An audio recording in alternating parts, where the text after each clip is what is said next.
Price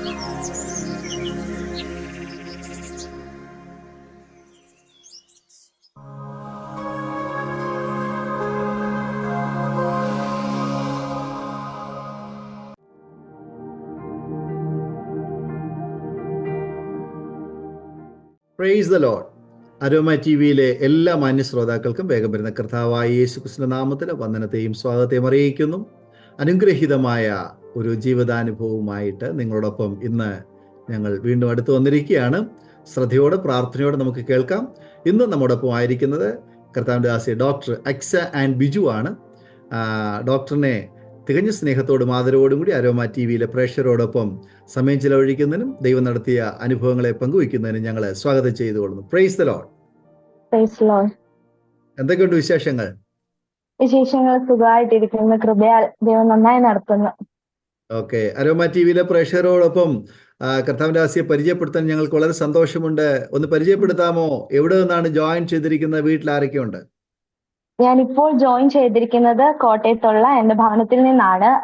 എന്റെ സ്വദേശം കോട്ടയമാണ്. കോട്ടയം പാമ്പാടിക്കും പുതുപ്പള്ളിക്കും ഇടയിലുള്ള ഒരു സ്ഥലത്താണ് ഞങ്ങൾ താമസിക്കുന്നത്. അവിടെ നിന്നാണ് ഞാൻ ജോയിൻ ചെയ്തിരിക്കുന്നത്.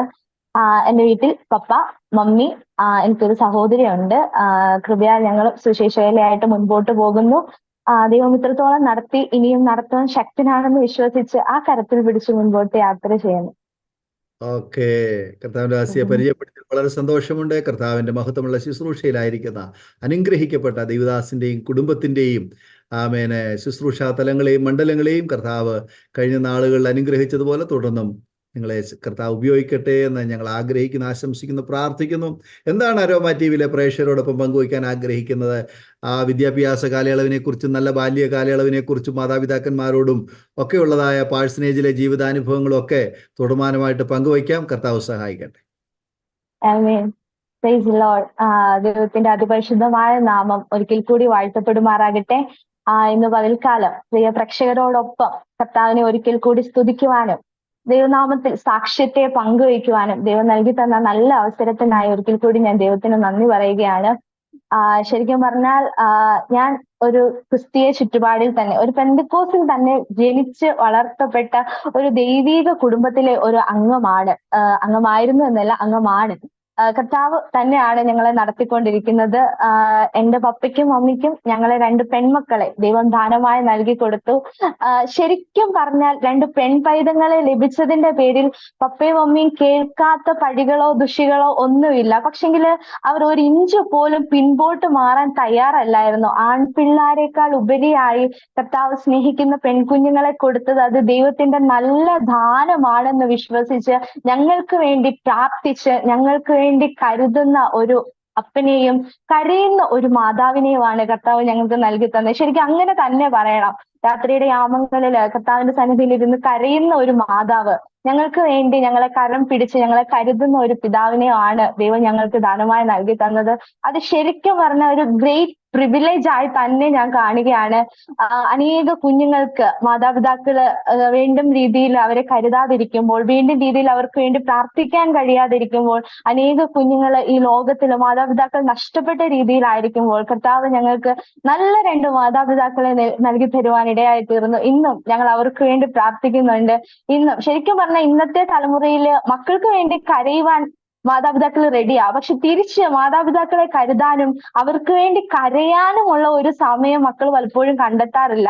ദൈവം അനുവദിക്കുന്നെങ്കിൽ ഇനി ഒരു ഭാവിയിൽ, എനിക്കിപ്പോ ഒരു 26 years ആയിട്ടേ ഉള്ളൂ, ഇനിയും ദൈവം കാലയളവ് നൽകി തരുന്നുണ്ടെങ്കിൽ ഈ മാതാപിതാക്കളെ കൈപിടിച്ച് ഞങ്ങളെ അവര് കരുതിയതുപോലെ തന്നെ ഞങ്ങൾക്ക് അവരെ കരുതണമെന്ന ഒരു ആഗ്രഹത്തോടു കൂടിയാണ് മുൻപോട്ട് യാത്ര ചെയ്യുന്നത്. Price the Lord. എന്റെ ബാല്യകാലം പറഞ്ഞാൽ ഞാൻ മുമ്പേ പറഞ്ഞതുപോലെ ഒരു സുവിശേഷ കുടുംബത്തിനകത്ത് ജനിച്ച് വളർത്തപ്പെട്ടു. എന്റെ ജനനം എന്ന് പറഞ്ഞാൽ വളരെ കോംപ്ലിക്കേറ്റഡ് ആയിരുന്നു. ശരിക്കും പറഞ്ഞ മമ്മിയുടെ ഉദരത്തിൽ വെച്ച് മരിച്ചുപോയ ശിശുവായിരുന്നു ഞാന്. എന്റെ ബർത്ത്ഡേ January 1st ആണ്. അതായത് 1997 January 1st. ഒരു സ്പെഷ്യൽ ഡേയിലാണ് അമ്മയുടെ ഉദരത്തിനകത്ത് നിന്ന് കർത്താവ് എന്നെ പുറത്തു കൊണ്ടുവന്നത്. പക്ഷെ ഭയങ്കര ഒരു മിറാക്കിൾ ബേബിയാണ് ഞാൻ. ഞാൻ മമ്മിയുടെ ഉദരത്തിൽ നിന്ന് പുറത്ത് വരുന്നതായ സമയത്ത് അനേക ദേവദാസന്മാരുടെയും ദൈവമക്കളുടെയും പ്രാർത്ഥന കൂടെ ഉണ്ടായിരുന്നു. കാരണം എന്താന്ന് വെച്ചാല് സ്കാൻ ചെയ്ത സമയത്ത് മമ്മിയുടെ ഉദരത്തിനകത്ത് എന്റെ അനക്കം നിന്നു. കുഞ്ഞിനെ ഇനി കിട്ടത്തില്ല എന്ന് വൈദ്യശാസ്ത്രം വിധി എഴുതിയപ്പോൾ കർത്താവ് ജീവനോടെ എന്നെ പുറത്തു കൊണ്ടുവന്നു. ഒരു ശരിക്കും പറഞ്ഞ യിരെമ്യാവിനോട് കർത്താവ് പറഞ്ഞ പോലെ അമ്മയുടെ ഉദരത്തിൽ നീ ഉരുവാകുന്നതിന് മുൻപേ നിന്നെ കണ്ട ഒരു കർത്താവുണ്ട്.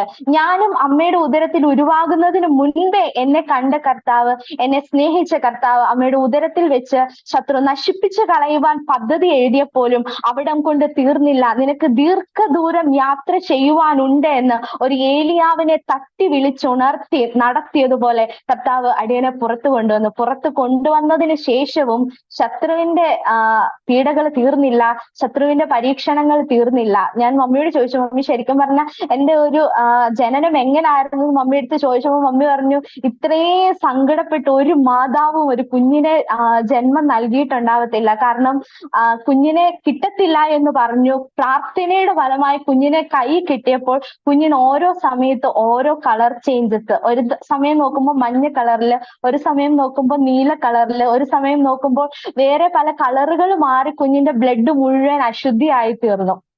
ഞാനും അത് എന്റെ പഠന സംബന്ധമായ സമയത്ത് ഇതെന്താണ് ഇങ്ങനെ ഒരു അസുഖം, ഇങ്ങനെ വന്നു കഴിഞ്ഞാൽ കുഞ്ഞുങ്ങളെ തിരിച്ചു കിട്ടാനുള്ള ചാൻസസ് എത്രയാണ് എന്നൊക്കെ നോക്കിയപ്പോഴത്തേക്കിന് 0.01% മാത്രമേ ഉള്ളൂ ഇങ്ങനെ കളർ ചേഞ്ച് വന്ന കുഞ്ഞുങ്ങളെ തിരിച്ചു കിട്ടാനുള്ള ചാൻസ്. അപ്പൊ ഞാൻ ആലോചിച്ചു, കർത്താവ് എന്തൊരു വലിയവനായ എന്റെ കർത്താവ് എന്നെ ഇത്രത്തോളം നിർത്താൻ, അല്ലെങ്കിൽ അവിടെ നശിച്ചു പോകേണ്ട ഞാന് വൈദ്യശാസ്ത്രം കിട്ടത്തില്ല എന്ന് വിധി എഴുതി എന്നെ കർത്താവ് ഇത്രത്തോളം കൊണ്ട് നിർത്തണമെങ്കിൽ ദൈവത്തിന്റെ വലിയൊരു പദ്ധതിക്കകത്ത് ഉള്ളവരാണ് ആമേൻ നമ്മൾ ഓരോരുത്തരും. Price the Lord. ഇന്നും ഈ ഭൂമിയുടെ ആമേൻ ഓരോ സ്ഥലങ്ങളില് കർത്താവ് ഇത്രത്തോളം നമ്മളെ ആരോഗ്യത്തോടു കൂടി ആക്കി വെച്ചിട്ടുണ്ടെങ്കിൽ കർത്താവിന് തീർച്ചയായും എന്നെക്കുറിച്ചും നിങ്ങളെക്കുറിച്ചും ഒരു പദ്ധതിയുണ്ട്. Price the Lord. ഹല്ലേലൂയ.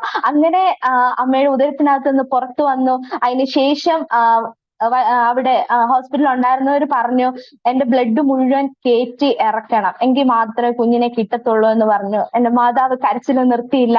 എന്റെ മാതാവിന്റെ മമ്മി ഉണ്ടായിരുന്നു, അമ്മച്ചി കരച്ചിൽ നിർത്തിയില്ല. എന്റെ പിതാവ് കരച്ചിൽ നിർത്തിയില്ല. ലേബർ റൂമിനകത്ത് കയറി നിന്ന് പ്രാർത്ഥിച്ച് അവൻ അതുപോലെ തിരിച്ചു പിടിച്ച ഒരു ദൈവവേദലാണ് ഞാൻ. Price the Lord. അന്ന് കളർ ചേഞ്ച് വന്നത് കൊണ്ട് ബ്ലഡ് മാറ്റണം എന്ന് പറഞ്ഞു.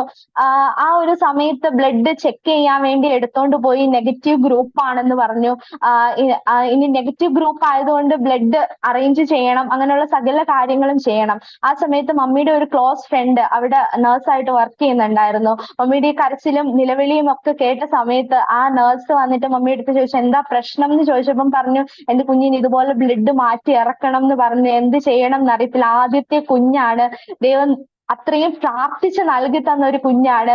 അപ്പം എന്ത് ചെയ്യണമെന്ന് അറിയത്തില്ലാത്ത ഒരു സിറ്റുവേഷനിൽ നിന്നപ്പം ഞാനൊന്ന് ചെക്ക് ചെയ്യട്ടെ, നിങ്ങൾ പ്രാർത്ഥിക്കുക, പ്രാർത്ഥന തുടർന്നുകൊണ്ടേ ഇരിക്കുക, ചിലപ്പം ഇത് അങ്ങനെ അല്ലെങ്കിലോ എന്നുള്ള ഒരു ചിന്തയില് അവര് മമ്മിയുടെ അടുത്ത് പ്രാർത്ഥിക്കാൻ പറഞ്ഞ് പോയി. തിരിച്ചു വന്നപ്പോ പറഞ്ഞു, നിന്റെ കുഞ്ഞിന് ഒരു കുഴപ്പവും ഇല്ല, നിന്റെ കുഞ്ഞിനല്ല ബ്ലഡ് കയറ്റേണ്ടത്, വേറെ ഒരു കുഞ്ഞിന് വേണ്ടിയിട്ടാണ് ബ്ലഡ് അറേഞ്ച് ചെയ്യാൻ പറഞ്ഞത്.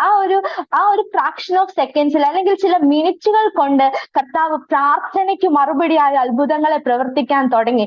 January 1st 1997 January 1st തൊട്ട് കർത്താവ് എന്റെ ജീവിതത്തിൽ അത്ഭുതം പ്രവർത്തിക്കാൻ തുടങ്ങിയ കർത്താവ് ഇന്നുവരെയും ആ അത്ഭുതം നിന്നിട്ടില്ല. ഓരോ ദിവസങ്ങൾ കഴിയുമ്പോഴും ശരിക്കും പറഞ്ഞാൽ പ്രതികൂലങ്ങളുണ്ട്, പ്രശ്നങ്ങളുണ്ട്. ഇതിനെ തരണം ചെയ്യുവാനുള്ള ശക്തി ഓരോ ദിവസവും കർത്താവ് നൽകിക്കൊണ്ടിരിക്കുന്നു. ശരിക്കും പറഞ്ഞാൽ ഒരു ദൈവവേദനെ സംബന്ധിച്ചിടത്തോളം അത് തന്നെയാണ്. ദൈവവേദനയുടെ ജീവിതത്തിനകത്ത് ഹഡിൽസ് ഉണ്ട്, ടെംപ്റ്റേഷൻസ് ഉണ്ട്. പക്ഷെ തകർന്നു പോകാനോ വീണു പോകാനോ നിലംപരിചായി പോകാനോ കർത്താവ് സമ്മതിക്കത്തില്ല. ഒരു യോസഫ് വാഗ്ദത്തങ്ങളിലേക്ക് എത്തുന്നതിന് മുൻപ് അവനൊരു പൊട്ടക്കിണർ ഉണ്ടായിരുന്നു. വിദ്യാലയ കച്ചവടക്കാരിലെടുത്ത് അവനെ വിറ്റ് കളഞ്ഞു. അവൻ കാരാഗ്രഹത്തിനകത്ത് കിടന്നു, പൊത്തിപ്പേറിന്റെ ഭവനത്തിനകത്ത് കിടന്നു. എന്നാൽ ദർശനം പ്രാപിച്ച ഒരു യോസഫിനെ കാരാഗ്രഹത്തിനോ പൊട്ടക്കിണറിനോ പൊത്തിഫേറിന്റെ ഭവനത്തിനകത്തോ തളച്ചിടാൻ കർത്താവിന് ഉദ്ദേശമില്ലായിരുന്നു. അവനെ കർത്താവ് പുറത്തു കൊണ്ടുവന്നു. ജീവിതത്തിനകത്ത് പ്രതികൂലങ്ങളുണ്ട്. എന്നെ കേൾക്കുന്ന ദൈവവേദങ്ങളോടും എനിക്കിത് തന്നെയാ പറയാനുള്ളത്. ജീവിതത്തിനകത്ത് പ്രശ്നങ്ങൾ ഉണ്ടാകും, പ്രതികൂലങ്ങൾ ഉണ്ടാകും. ഇതൊക്കെ ഒരു അസറ്റ് ആയിട്ട് ഏറ്റെടുത്ത് കർത്താവിന്റെ സന്നിധിയിൽ നിൽക്കാൻ റെഡി ആണെങ്കിൽ നമ്മളെ കൊണ്ട് അത്യത്ഭുതങ്ങളെ പ്രവർത്തിക്കുന്ന ഒരു ദൈവമാണ് നമ്മളെ വിളിച്ചു വേർതിരിച്ചിരിക്കുന്നത്. Price the Lord. അവിടം കൊണ്ട് കഴിഞ്ഞില്ല. അവിടെ നിന്ന് ബാല്യകാലത്തിലേക്ക് കടന്നു വന്നു. ഒരു സുവിശേഷകന്റെ കുടുംബം എന്ന് പറയുമ്പോൾ തന്നെ അറിയാം, വലിയ പൈസ ഉള്ളവരോ വലിയ കാശുള്ളവരോ അല്ലെങ്കിൽ നല്ല സ്റ്റെബിലിറ്റി ഉള്ള ഒരു കുടുംബം ഒന്നും ആയിരുന്നില്ല. എന്നെ എന്റെ മാതാപിതാക്കള് മലയാളം മീഡിയത്തിലാ വിട്ട് പഠിപ്പിച്ചത്. കാരണം അവർക്ക് ആ ഒരു സാഹചര്യത്തിൽ അത്രേ ഉള്ളായിരുന്നു അവർക്ക് ചെയ്യാൻ പറ്റുന്ന കഴിവെന്ന് പറയുന്നത്. പക്ഷെങ്കിൽ അതിനകത്ത് ഞാൻ ഇപ്പോ സന്തോഷിക്കുന്നു. കർത്താവ് വന്ന് എന്നെ അങ്ങനെ ഒരു സ്കൂളിൽ ചേർത്തത് ഒരു പക്ഷെങ്കിൽ ഭാവിയിൽ ചില കണക്കുകൂട്ടലുകൾ കൊണ്ടായിരിക്കാം ദൈവം എന്നെ അങ്ങനെ തന്നെ പഠിപ്പിച്ചു കൊണ്ടുവന്നത്. ആ ഒരു സമയത്ത് ഞാൻ ഓർക്കുന്നുണ്ട്, പപ്പ കനകക്കുന്ന് എന്ന് പറയുന്ന ഒരു സ്ഥലത്ത് ഇതുപോലെ ദൈവവേലയോടുള്ള സംബന്ധമായിരുന്നപ്പോ കിലോമീറ്ററുകൾ നടന്നു വേണമായിരുന്നു പ്രാർത്ഥനയ്ക്ക് പോകാൻ. എന്നെ പപ്പ കയ്യിൽ പിടിച്ച്, എന്റെ അനിയത്തിനെ മമ്മിയുടെ കയ്യിലും പിടിച്ച് ഒരു ബാഗ് ആയിട്ട് ഇവര് കിലോമീറ്ററുകൾ നടക്കുക. എന്നെയും കൂടെ എടുത്തോണ്ട് പോവാനുള്ള ആവത് രണ്ടുപേർക്കും ഇല്ല. കിലോമീറ്ററുകൾ നടന്ന് പാഴ്സനേജിന്റെ അവിടെ എത്തി എന്റെ ഷൂസ് ഊരി കാല് നോക്കുമ്പോ കാല് ഫുള്ള് കൊമളച്ചിരിക്കുക. നടന്ന് ആ ഒരു കൽപ്പാതകളിൽ കൂടി നടന്ന് കാല് മുഴുവൻ നീര് വെച്ച് ആ ഒരു 2 or 3 വയസ്സുള്ളപ്പോഴത്തെ സമയത്താ. പക്ഷെങ്കില് അവിടെ ഒന്നും എന്റെ അപ്പനോ അമ്മയോ കർത്താവിനോട് പരാതി പറയാൻ നിന്നില്ല. കരം വെച്ച് പ്രാർത്ഥിച്ചു. ആ ഒരു പ്രാർത്ഥനയുടെ ഫലമാണ് കർത്താവ് ഇന്നും ഞങ്ങളെ നിർത്തിയിരിക്കുന്നത്. Praise the Lord. അന്ന് വിതച്ച സുവിശേഷത്തിന്റെ ആമേൻ ഹല്ലേലൂയ കതിരുകളാണ് ഇന്ന് ഞങ്ങൾ കൊയ്തുകൊണ്ടിരിക്കുന്നത്. അന്ന് ദൈവസന്നിധിയിൽ കരഞ്ഞതിന്റെ ആമേൻ ഹല്ലേലൂയ ആ ഒരു കണ്ണുനീരിന്റെ വിലയാണ് ഇന്ന് ഞങ്ങൾ അനുഭവിക്കുന്ന സന്തോഷം എന്ന് പറയുന്നത്. Price the Lord. അങ്ങനെ സുവിശേഷവേലയിൽ മുൻപോട്ട് പോയി. ആ ഒരു സമയത്ത് ഞാൻ ഓർക്കുന്നുണ്ട്, ഒരു ദിവസം എനിക്ക് സ്കൂളിൽ ഫീസ് അടയ്ക്കാൻ, അന്ന് 50 രൂപ ഫീസ് അടയ്ക്കാൻ വേണമായിരുന്നു. മമ്മിയുടെ അടുത്ത് വന്ന് ചോദിച്ചു കഴിഞ്ഞപ്പോ മമ്മി എനിക്കൊരു ഷോളും കയ്യിലൊരു ബൈബിളും എടുത്ത് തന്നു വെച്ചിട്ട് പറഞ്ഞു, മോനെ നീ ഒരു കാര്യം ചെയ്യാ, റൂമിനകത്ത് കയറി ഇരുന്ന് പ്രാർത്ഥിക്ക്. നീ അക്സയാണ്, നിന്റെ പേരിനകത്ത് അക്സ എന്നൊരു പേര് ബൈബിളിനകത്ത് എഴുതിയിട്ടുണ്ട്. കാലേബിന്റെ മകളാ അക്സ. അക്സ അപ്പനോട് ചോദിച്ച് തെക്കേ ദേശം അവളുടെ കൈവശമായി വാങ്ങിച്ചു. നിന്റെ അപ്പൻ സ്വർഗത്തിലുള്ള പിതാവാ, നീ അപ്പനോട് ചോദിക്ക്, അപ്പൻ നിനക്ക് ദേശങ്ങളെ കൈവശമാക്കി തരും എന്ന് അന്ന് മമ്മി എന്റെ അടുത്ത് പറഞ്ഞു. എന്നിട്ട് വചനം എന്റെ കയ്യിൽ എടുത്തു തന്നിട്ട് പറഞ്ഞു, നീ ഇരുന്ന് പ്രാർത്ഥിക്ക്, ദൈവം നിനക്ക് വേണ്ടി കരുതുന്നു. അന്ന് ഞാന് മുറിക്കകത്ത് കയറി കർത്താവിന് എന്താ പ്രാർത്ഥിക്കേണ്ടതെന്ന് പോലും അറിയത്തില്ല. 1ാം ക്ലാസ്സിലോ 2ാം ക്ലാസ്സിലോ പഠിക്കുന്ന സമയത്താ.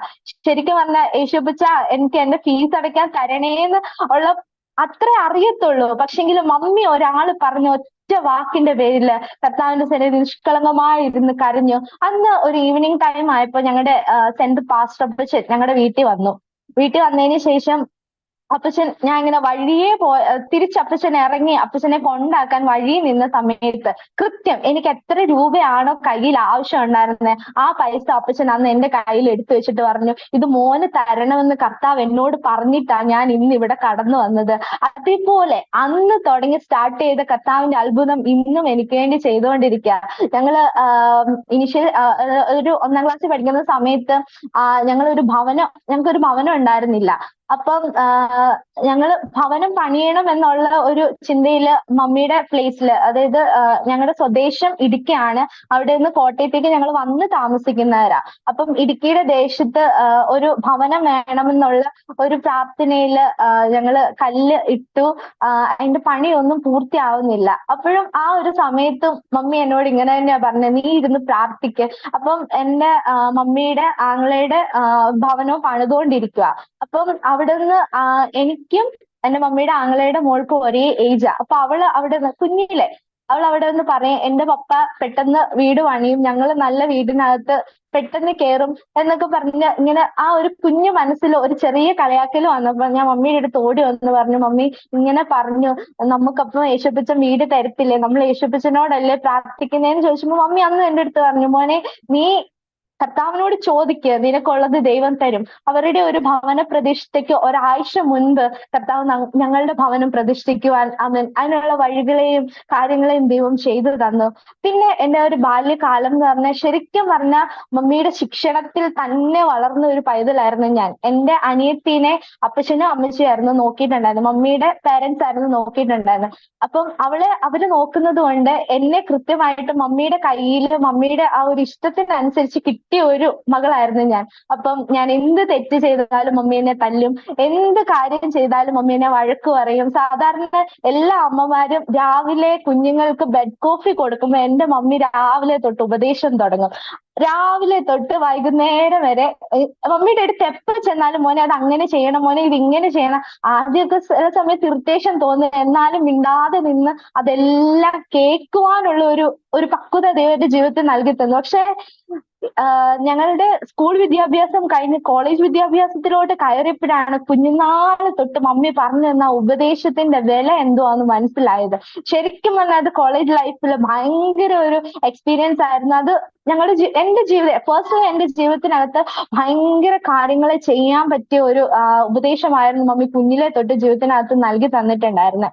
അപ്പം അങ്ങനെ ഉപദേശിച്ച് മമ്മിയുടെ ഇഷ്ടത്തിനനുസരിച്ച് വളർത്താൻ പറ്റിയ ഒരു പൈതലാക്കിയാണ് മമ്മി എന്നെ വളർത്തിയത്.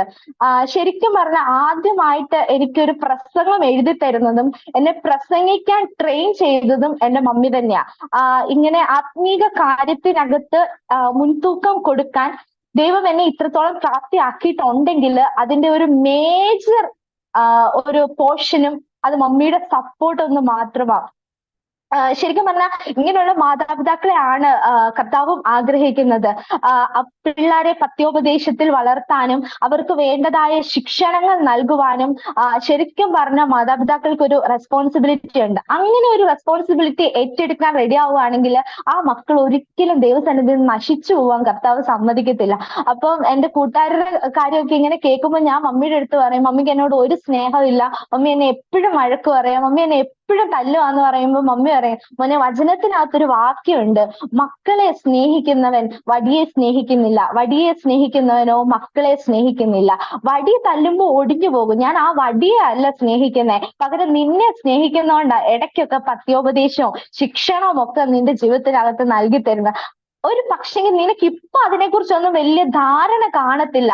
പോകെ പോകെ നിനക്ക് മനസ്സിലാകും മമ്മി അന്ന് ചെയ്തത് എന്തായിരുന്നു, മമ്മി അന്ന് ചെയ്ത കാര്യങ്ങൾ എങ്ങനെയൊക്കെ നിന്റെ ജീവിതത്തിനകത്ത് ഗുണം ചെയ്തു എന്ന് നിനക്ക് മനസ്സിലാകും എന്ന് പറഞ്ഞു. ശരിക്കും പറഞ്ഞാൽ അത് അങ്ങനെ തന്നെ ഒരു വാക്കായിട്ട് തന്നെ ജീവിതത്തിനകത്ത് എക്സ്പീരിയൻസ് ചെയ്യുവാൻ പോകെ പോകെ കർത്താവ് എന്നെ ഇടയാക്കി തീർത്തു. അങ്ങനെ ഞങ്ങളുടെ ബാല്യകാലം അത്യാവശ്യം നല്ല രീതിയിൽ കഷ്ടതകളും പട്ടിണിയും ഒക്കെ നിറഞ്ഞ ഒരു ജീവിതമായിരുന്നു. പക്ഷെ പട്ടിണി കിടക്കുമ്പോഴാണെങ്കിലും ഒരിക്കൽ പോലും കർത്താവിന്റെ സന്നിധി പരാതി പറയാനോ സങ്കടപ്പെടുവാനോ കർത്താവ് സമ്മതിച്ചില്ല. ഞാൻ ഇപ്പോഴും ഓർക്കുന്നുണ്ട്, മമ്മി വീക്ക് എൻഡൊക്കെ ആവുമ്പോഴത്തേക്കിന് എങ്ങനെയെങ്കിലും അരി വാങ്ങിച്ച് വെള്ളം വീട്ടിയെടുത്ത് കുഞ്ഞുങ്ങൾക്ക് കൊടുക്കാൻ വേണ്ടിയിട്ട് ഇങ്ങനെ മാറ്റി വെക്കുന്ന അനുഭവം. അന്നേരം വീട്ടിനകത്ത് ഒരു പാസ്റ്റർ കയറി വന്നാൽ അവർക്ക് പുഴുങ്ങി കൊടുക്കാൻ മമ്മിയുടെ 2 മുട്ട കാണും. ശരിക്കും പറഞ്ഞാൽ അങ്ങനെ ഒരു വരുന്ന പാസ്റ്റേഴ്സിനെ മാനിച്ച് അവർക്ക് വേണ്ടി കൊടുക്കാനും, മക്കൾക്ക് കിട്ടിയില്ലെങ്കിലും കുറച്ച് കുഴപ്പമില്ല, അവരുടെ വയറിച്ചിരി വിശന്നാലും കുഴപ്പമില്ല, വരുന്നവരെ മാനിക്കണം അല്ലെങ്കിൽ വരുന്നവർക്കുള്ള കാര്യങ്ങൾ ചെയ്യണമെന്ന് ഞങ്ങളെ പഠിപ്പിച്ച ഒരു മമ്മിയായിരുന്നു ഞങ്ങളുടെ ജീവിതത്തിൽ ഉണ്ടായിരുന്നത്. കുഞ്ഞിലെ ഞാനാണെങ്കിലും പഠിക്കാൻ അല്പം പുറകോട്ടായിരുന്നു. ഞാൻ ക്ലാസ്സിൽ ഇപ്പോഴും ഞാൻ ഓർക്കുന്നുണ്ട്, 9ാമത്തെയോ 10ാമത്തെയൊക്കെ റാങ്ക് വാങ്ങിച്ച് വീട്ടിലോട്ട് വരുമ്പോഴും വലിയ കുഴപ്പമൊന്നുമില്ല. കാരണം മലയാളം മീഡിയത്തിലാണ് എന്നെ ചേർത്തത്, അത്രയൊക്കെ പറ്റത്തുള്ളൂ എന്ന് ഒരു പക്ഷെങ്കിൽ അവരും വിചാരിച്ചില്ല. പക്ഷെ എന്റെ മമ്മി ശരിക്കും ഒരു ഹാഗറായിരുന്നു. ഹാഗർ കുഞ്ഞിന് വേണ്ടി പ്രാർത്ഥിച്ചതുപോലെ എന്റെ മമ്മി കുടുംബ പ്രാർത്ഥനയ്ക്ക് അകത്തിരിക്കുമ്പോൾ എന്റെയും എന്റെ അനിയത്തിന്റെ തലയെ കൈവച്ച് പ്രാർത്ഥിക്കും, ദൈവമേ ഈ കുഞ്ഞുങ്ങളുടെ ബുദ്ധിയെ പ്രകാശിപ്പിക്കണമേ, ഈ കുഞ്ഞുങ്ങൾക്ക് ആവശ്യമായ ബുദ്ധിയെ നൽകി കൊടുക്കണേ. മമ്മി എന്നോട് പഠിക്കാൻ പറഞ്ഞിട്ടില്ല, അല്ലെങ്കിൽ അടിച്ചെന്നെ പഠിപ്പിച്ചിട്ടില്ല. ബാക്കിയുള്ള കാര്യങ്ങളെല്ലാം മമ്മി ചെയ്തിട്ടുണ്ട്, എന്നെ അടിച്ചു പഠിപ്പിച്ചിട്ടില്ല, പഠിക്കാൻ എന്നോട് ഇട്ട് പറഞ്ഞിട്ടും ഇല്ല. ഇന്ന് വരെ ഈ നാഴിക വരെ മോനെ ഇരുന്ന് പഠിക്കുക എന്ന് മമ്മി എന്നോട് പറഞ്ഞിട്ടില്ല. പകരം ഞങ്ങൾക്ക് വേണ്ടി പ്രാർത്ഥിക്കുകയും ബാക്കിയുള്ള കാര്യങ്ങൾക്കുള്ള ഉപദേശങ്ങളും കാര്യങ്ങളും ആയിരുന്നു. അപ്പം ആ ഒരു സമയത്ത് മമ്മി ഞങ്ങൾക്ക് വേണ്ടി പ്രാർത്ഥിച്ചു. ദൈവമേ, ഈ കുഞ്ഞുങ്ങൾ ഒരു സ്ഥലത്ത് തോറ്റു പോകാൻ ഇടയാവരുതേ. ഞാൻ ഇപ്പോ 6 ഇയർ ഫാം ഡേ കഴിഞ്ഞു. ഒരു ഇന്റേണൽ എക്സാമിന് പോലും തോറ്റു പോകാൻ കർത്താവ് സമ്മതിച്ചിട്ടില്ല ഇതുവരെ. ഓരോ എക്സാംസ്, ഞാൻ എന്റെ ജീവിതത്തിൽ ഒരുപാട് എക്സാംസ് എഴുതിയിട്ടുണ്ട്. ആ ഒരു എക്സാമിൽ പോലും തോറ്റു പോകാൻ കർത്താവ് സമ്മതിച്ചിട്ടില്ല. ഇന്നും അന്ന് വിതച്ചിട്ട പ്രാർത്ഥനയുടെ കതിരുകളാണ് ഇന്ന് ഞങ്ങൾ കൊയ്തുകൊണ്ടിരിക്കുന്നത്. അന്ന് വിതച്ചിട്ട പ്രാർത്ഥനയുടെ അനുഭവമാണ് ഇന്ന് ഞങ്ങളുടെ ജീവിതത്തിനകത്ത് ഞങ്ങൾ എക്സ്പീരിയൻസ് ചെയ്തുകൊണ്ടിരിക്കുന്നത്. Price the Lord, hallelujah. അങ്ങനെ എന്റെ ബാല്യകാല വിദ്യാഭ്യാസം കൂടുതൽ നല്ലതായിട്ട് കടന്നുപോയി. ഞാൻ 10th എത്തി. 10th കഴിഞ്ഞു. അത്യാവശ്യം നല്ല മാർക്കോട് കൂടി പാസ്സാകുവാൻ കർത്താവ് സഹായിച്ചു. വലിയ ബുദ്ധിമുട്ടുകളോ ഒന്നും ഉണ്ടാവാൻ ഇടയായില്ല. ഇതിന്റെ ഇടയ്ക്ക് പിശാച് ഒരുപാട് തവണ എന്നെ അപായപ്പെടുത്തുവാനും ശത്രുവായവൻ ഓരോ കുരുക്കുകള് ഓരോ ആൾക്കാരിലൂടെ ഓരോ ആക്സിഡന്റ്സിലൂടെ എന്റെ ജീവിതത്തിനകത്ത് കൊണ്ടുവന്നു. പക്ഷെങ്കില് ഒരിടത്ത് പോലും പതറിപ്പോകുവാനോ ഒരിടത്ത് പോലും വീണു പോകാനോ കർത്താവ് സമ്മതിച്ചില്ല. കുരുക്ക് ഉണ്ട് എന്ന് മുന്നമേ അറിഞ്ഞ് കർത്താവ് അവിടെ നീക്കുപോക്കുകളെ നൽകി തന്നായിരുന്നു ദൈവം നടത്തിക്കൊണ്ടിരുന്നത്. ഇന്നും ദൈവം അങ്ങനെ തന്നെയാണ് നടത്തുന്നത്. എന്റെ 10th എക്സാം കഴിഞ്ഞു. അത്യാവശ്യം നല്ല രീതിയിൽ മാർക്ക് വാങ്ങി പാസ്സായി. അങ്ങനെ എനിക്ക് സ്കൂളിൽ ഒരു അഡ്മിഷൻ എടുക്കണം. അതിനു വേണ്ടിയിട്ട് ഞാൻ ദൈവസന്നിധിയിൽ ഒരുപാട് പ്രാർത്ഥിച്ചു. ദൈവമേ, എനിക്ക് നല്ലൊരു സ്കൂളിൽ അഡ്മിഷൻ തരണേന്നും. അപ്പൊ എന്റെ ഒരു മാർക്ക് അനുസരിച്ച് നല്ല സ്കൂളിൽ അലോട്ട്മെന്റിൽ അഡ്മിഷൻ കിട്ടും. അപ്പം ഞാൻ ഇവിടെ അടുത്തുള്ള ഫേമസ് ആയിട്ടുള്ള സ്കൂളിലെല്ലാം ഓപ്ഷൻസ് വെച്ച് അഡ്മിഷൻ പേപ്പർ ഒക്കെ ഫില്ല് ചെയ്തു. അപ്പം പപ്പയ്ക്ക് ഈ സ്കൂൾ ഒന്നും ഇഷ്ടപ്പെട്ടില്ല. പപ്പയ്ക്ക് ഞാൻ വെച്ച സ്കൂളൊക്കെ കുറച്ച് ദൂരെയുള്ള സ്കൂളായിരുന്നു. പപ്പയ്ക്ക് ഇത് ഇഷ്ടപ്പെടാത്തത് കൊണ്ട് പപ്പ എന്റെ ഓപ്ഷൻ വെട്ടിത്തിരുത്തി ഇവിടെ അടുത്തുള്ള ഒരു ഗവൺമെന്റ് സ്കൂള് ഏറ്റവും ഫസ്റ്റ് ഓപ്ഷൻ ആയിട്ട് കയറ്റി വെച്ചു. അപ്പം എനിക്ക് ഭയങ്കര സങ്കടമായത്, ഞാൻ ഈ ഗവൺമെന്റ് സ്കൂളിലാണോ ഇനി പഠിക്കണ്ടേ? 10th വരെ ഞാൻ സാധാരണ സ്കൂളിൽ പഠിച്ചു. ഇനി എനിക്കൊരു ഗവൺമെന്റ് സ്കൂളിൽ തന്നെ പഠിക്കണമല്ലോ എന്നുള്ള വിഷമത്തിൽ ഇങ്ങനെ ആയിരുന്നു. അങ്ങനെ അലോട്ട്മെന്റ് വന്നപ്പം എനിക്ക് ആ സ്കൂളിൽ തന്നെ അലോട്ട്മെന്റ് കിട്ടി. ഭയങ്കര വിഷമം. ഞാൻ വീട്ടിൽ വന്നിട്ട് കരഞ്ഞു വിളിച്ചു പറഞ്ഞു, ഞാൻ പോവത്തില്ല, എന്നെ കൊന്നാലും ഞാൻ സ്കൂളിൽ പോകത്തില്ല. മമ്മി എന്നോട് എന്ത് പറഞ്ഞാലും പപ്പ എന്നോട് എന്ത് പറഞ്ഞാലും ഞാൻ സ്കൂളിൽ പോകത്തില്ല എന്നുള്ള തീരുമാനം എടുത്തു. പക്ഷെങ്കില് അന്ന് ഞാന് വേദപുസ്തകം തുറന്നപ്പം ഇരമ്യാ പ്രവചനം 1-ാം അധ്യായത്തിൽ കൂടി കർത്താവ് എന്നോട് സംസാരിച്ചു. അന്ന് ദൈവം എന്നോട് പറഞ്ഞൊരു വാക്ക്, നിനക്ക് പറ്റത്തില്ല എന്ന് നീ പറയരുത്. നീ പോകുന്ന ഇടത്ത് നിന്നെ കൊണ്ട് ചില കാര്യങ്ങൾ എനിക്ക് ചെയ്യാനുണ്ട്. അമ്മയുടെ ഉദരത്തിൽ നിന്ന് നിന്നെ കണ്ട കർത്താവ്, നിന്നെ ഉരുവാക്കിയ ദൈവം, നിനക്ക് പറ്റത്തില്ല, നീ ഒരു ശിശുവാണ്, നിനക്കത് ചെയ്യാൻ പറ്റത്തില്ല എന്നുള്ള ഒരു കാര്യം പറയരുത് എന്നുള്ളൊരു വാക്യം എന്റെ ജീവിതത്തിനകത്ത് എന്നെ ഇടപെട്ടു. ഞാൻ സ്കൂളിൽ ചെന്നു. അവിടുത്തെ എന്റെ +2 വിദ്യാഭ്യാസം അത്യാവശ്യം നല്ലതായിട്ട് തന്നെ പൂർത്തിയാക്കുവാൻ ദൈവം സഹായിച്ചു. ശരിക്കും പറഞ്ഞാൽ നല്ല മാർക്കോടുകൂടി ഞാൻ +2 കഴിഞ്ഞിറങ്ങിയപ്പോൾ ഞാൻ വിചാരിച്ചു, ഞാൻ വേറൊരു സ്കൂളിലായിരുന്നെങ്കിൽ ഒരുപക്ഷെ എനിക്ക് ഇത്രയും മാർക്ക് സ്കോർ ചെയ്യാൻ കഴിയത്തില്ലായിരുന്നു. ആ ഒരു അറ്റ്മോസ്ഫിയറും ആ ഒരു സ്കൂളിലും നിന്നുകൊണ്ട് എനിക്ക് നല്ല മാർക്കോട് കൂടി പാസ്സാകുവാൻ കർത്താവ് ഇടയാക്കി തീർത്തു. ആ ഒരു മാർക്ക് വെച്ചിട്ട് ഞാൻ കർത്താവിന്റെ സന്നിധിയിൽ പ്രാർത്ഥിച്ചു. +2 വെക്കേഷൻ ടൈമിൽ ഇനി എന്ത് എന്നുള്ള ഒരു ക്വസ്റ്റ്യൻ മാർക്കാണ്. ഇനി എങ്ങനെ കാര്യങ്ങൾ ചെയ്യും, എന്ത് ചെയ്യും എന്നുള്ള ഒരു ക്വസ്റ്റ്യൻ മാർക്ക് വന്നപ്പം ദൈവസന്നിധി ഇരുന്ന് പ്രാർത്ഥിച്ചു. ആ ഒരു ടൈമിൽ ഞങ്ങളുടെ ചർച്ചിൽ 21 days ഫാസ്റ്റിംഗ് പ്രയർ നടക്കുക. അപ്പം മമ്മി എന്റെ അടുത്ത് പറഞ്ഞു, നീ പ്രാർത്ഥനയ്ക്ക് വാ, പ്രാർത്ഥനയ്ക്ക് വന്നു കഴിയുമ്പോൾ ദൈവം നിന്റെ അടുത്ത് കൃത്യമായി ഇടപെടും. അതിന് മുന്നേ ഞാനൊരു 4-ാം ക്ലാസ്സിൽ പഠിക്കുന്നതായ സമയത്ത് ഞങ്ങളുടെ ഇടുക്കിയിലെ ഭവനത്തിന്റെ അടുത്ത് ഒരു 3 ദിവസത്തെ ഉപവാസ പ്രാർത്ഥന നടക്കുവാൻ ഇടയായി തീർന്നു. ആ സമയത്ത് അവിടെ വന്ന ഒരു പാസ്റ്റങ്ങള് എന്റെ തലയിൽ കൈവച്ചിട്ട് 4-ാം ക്ലാസ്സിൽ പഠിക്കുന്ന സമയത്താ എന്റെ തലയിൽ കൈവച്ച് പ്രാർത്ഥിച്ചു. എന്നിട്ട് എന്റെ മമ്മീനെ വിളിപ്പിച്ചിട്ട് പറഞ്ഞു, ഈ കുഞ്ഞിനെ പഠിപ്പിക്കണം, അവള് എന്താഗ്രഹിക്കുന്നോ അതനുസരിച്ച് അവളെ ഏറ്റവും ഡ്യൂറേഷൻ കൂടിയ കോഴ്സ് കർത്താവ് പഠിപ്പിക്കും. അന്ന് കർത്താവ് പറഞ്ഞു, ഞാൻ ഇന്ന രാജ്യത്ത് പോകും, ഇന്ന കാര്യങ്ങൾ എന്റെ ജീവിതത്തിനകത്ത് നടക്കും, എന്റെ കാര്യങ്ങൾക്കകത്ത് ഒരു ബുദ്ധിമുട്ടും ഉണ്ടാവത്തില്ല എന്നുള്ള ഒരു വാഗ്ദത്തം ദൈവം അന്ന് നൽകി തന്നു. ഓരോ പ്രെയർ മീറ്റിങ്ങിൽ, ഇൻ കേസ് ഒരു നോർമൽ പ്രെയർ മീറ്റിങ്ങിൽ പോയാലും അവിടെ വരുന്ന ദേവദാസിന് എന്നോട് അല്ലെങ്കിൽ ഞങ്ങളുടെ ഫാമിലിയോട് ഒരു ദൂത് പറയാനുണ്ടായിരിക്കും. ശരിക്കും പറഞ്ഞാൽ അത്രയും കർത്താവിനോട് ശരിക്കും ആലോചന ചോദിച്ച് മുൻപോട്ട് പോയൊരു ജീവിതമായിരുന്നു. ശരിക്കും ആ ഒരു ആലോചന ഞാൻ മറന്നുപോയി. അപ്പം ഈ +2 ടൈമില് ഞാൻ ബ്രേക്ക് എടുത്ത ആ ടൈമില് മമ്മി എൻ്റെ അടുത്ത് പറഞ്ഞു, നിന്റെ അടുത്ത് കർത്താവ് അന്നൊരു ദൂത് പറഞ്ഞിട്ടുണ്ട്. നീ 4ാം ക്ലാസ്സിൽ പഠിക്കുമ്പോ നിനക്ക് ഏത് കോഴ്സ് വേണം, നിന്നെ എങ്ങനെ പഠിപ്പിക്കണം എന്നുള്ളത് ദൈവം പറഞ്ഞു തന്നിട്ടുണ്ട്. അതുകൊണ്ട് നീ ഇരുന്ന് കർത്താവിന്റെ സന്നിധി പ്രാർത്ഥിക്ക്, നിനക്ക് വേണ്ടിയിട്ടുള്ള കാര്യം കർത്താവ് ഒരുക്കിയിട്ടുണ്ടെന്നുള്ള ഒരു കാര്യം മമ്മി എന്നോട് പറഞ്ഞു. ഞാൻ ഓക്കെ, അത് ഏറ്റെടുത്ത് ദൈവസന്നിധിയിൽ 21 ഡേയ്സ് ഇരുന്ന് പ്രാർത്ഥിക്കാൻ തീരുമാനിച്ചു. അതിന്റെ ഏറ്റവും last 7 days complete fasting. Plus two ഞാൻ കഴിഞ്ഞിറങ്ങുന്ന ഏകദേശം 16ാമത്തെ വയസ്സില്ല. ആ ഒരു 16ാമത്തെ വയസ്സില് 7 ദിവസം കണ്ടിന്യൂസ് ഫാസ്റ്റിംഗ് എടുത്ത് ദൈവത്തോട് ആലോചന ചോദിക്കും കർത്താവ് എന്നെ ഇടയാക്കി. ശരിക്കും പറഞ്ഞാൽ വളരെ സ്ട്രഗ്ലിംഗ് ഉണ്ടായിരുന്നു. എന്നാലും ആദ്യമായിട്ടാണ് എന്റെ ലൈഫിൽ ഞാൻ അത്രയും ദിവസം ഫാസ്റ്റിംഗ് എടുക്കുന്നത്. പക്ഷെ വീണു പോകാനോ അല്ലെങ്കിൽ വഴി വീണു പോവാനോ അല്ലെങ്കിൽ ഒരു ദിവസം തളർന്നു പോവാനോ ഒന്നും കർത്താവ് സമ്മതിച്ചില്ല. ശരിക്കും കർത്താവിന്റെ ആ ഒരു സാന്നിധ്യം എന്താണ്, ആ ഒരു ആത്മാവിന്റെ ഇരട്ടി പങ്ക്. അന്ന് ആദ്യമായിട്ട് ഫാസ്റ്റിംഗ് പ്രയറിന്റെ ഇടയ്ക്ക് ഞാൻ പ്രവചിച്ചു.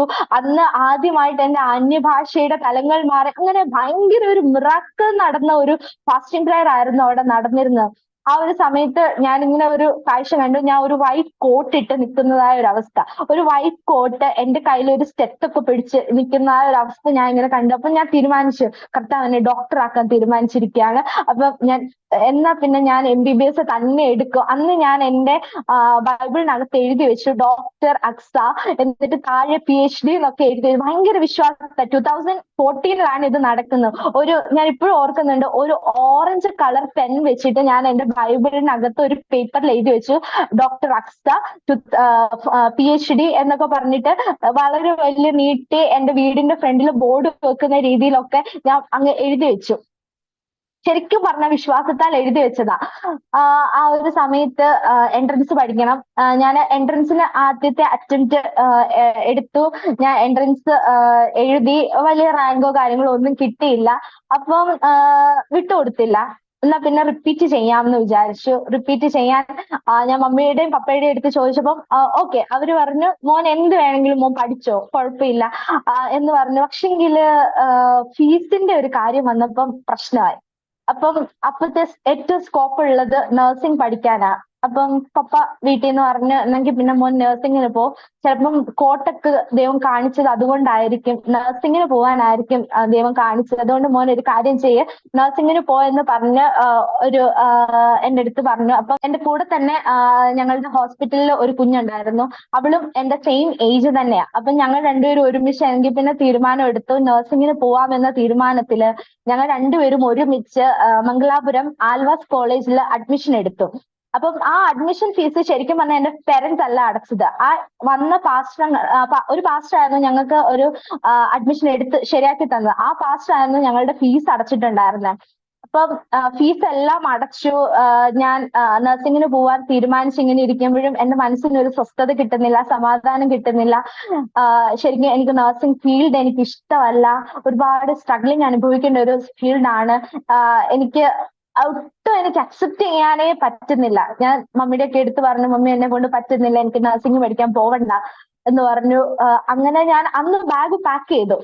പോവാം എന്നുള്ള തീരുമാനത്തിൽ ബാഗ് പാക്ക് ചെയ്ത് കഴിഞ്ഞപ്പോഴത്തേക്കിനും മനസ്സ് അനുവദിക്കുന്നില്ല, പോകുന്നില്ല എന്ന്.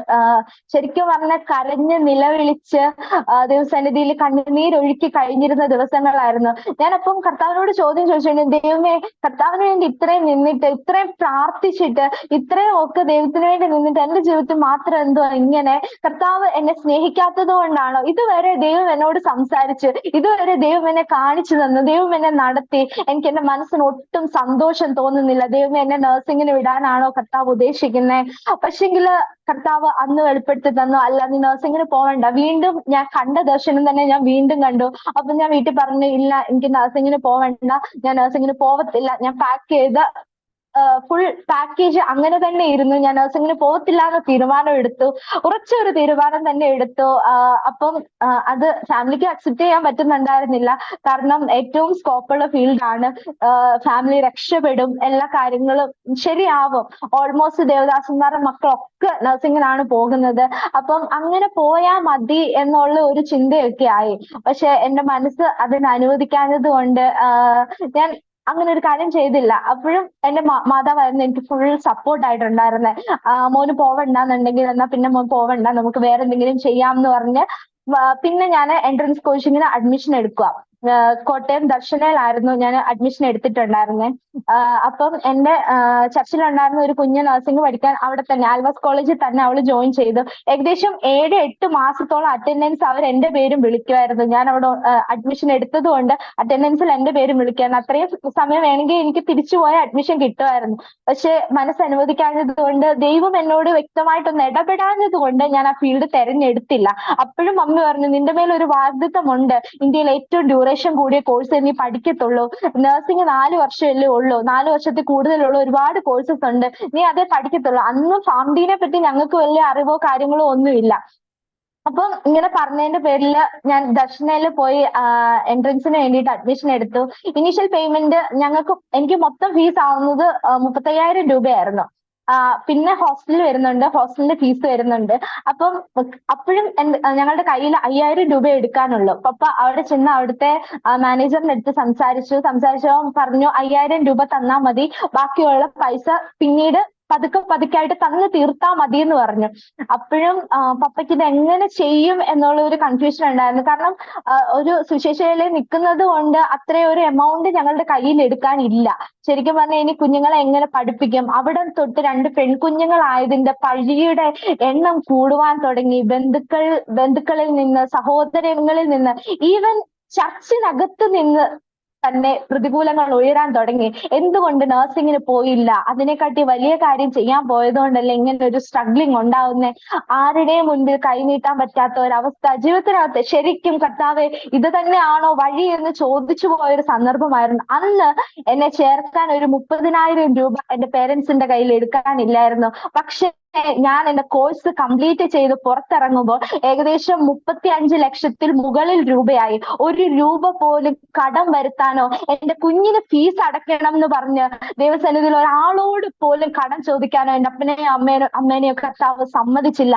അതേപോലെ ഒരു രീതിയിലാണ് കർത്താവ് ഞാൻ പഠനം പൂർത്തിയാക്കി പുറത്തിറങ്ങിയപ്പോൾ ഒരു സാക്ഷിയായി ദൈവം എന്നെ പുറത്തു കൊണ്ടുവന്നത്. അന്ന് ഒരു 30,000 രൂപ എന്റെ പേരൻസിന്റെ കയ്യിൽ എടുക്കാനില്ലാഞ്ഞപ്പോൾ ഞാൻ അന്ന് പ്രാർത്ഥിച്ചുകൊണ്ടിരുന്ന വചനത്തിനകത്ത് എഴുതി വെച്ച് പ്രാർത്ഥിച്ചു, ദൈവമേ,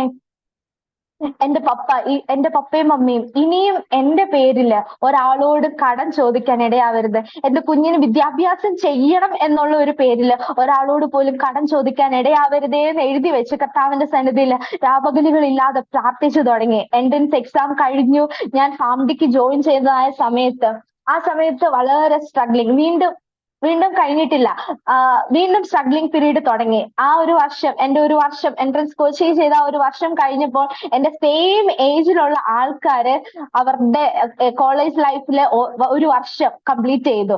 അപ്പോഴും ഞാൻ എവിടെയും കോഴ്സ് ആയിട്ടില്ല, എവിടെയും ജോയിൻ ചെയ്തിട്ടില്ല.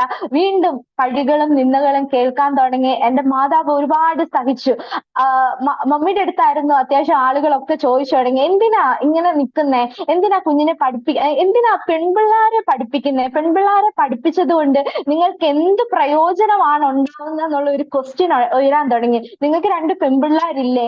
നിങ്ങൾ നിങ്ങളുടെ ലൈഫിൽ നിങ്ങളുടെ പൈസ നോക്കിയാൽ നിങ്ങൾക്ക് ഉണ്ടാവും. പെൺപിള്ളേരെ പഠിപ്പിച്ചത് കൊണ്ട് നിങ്ങൾക്ക് ഒന്നും കിട്ടാനില്ല എന്നുള്ള ഒരു ടോക്ക് ഫ്രണ്ടിൽ വന്ന് പറയുന്നതായിട്ടും അല്ലെങ്കിൽ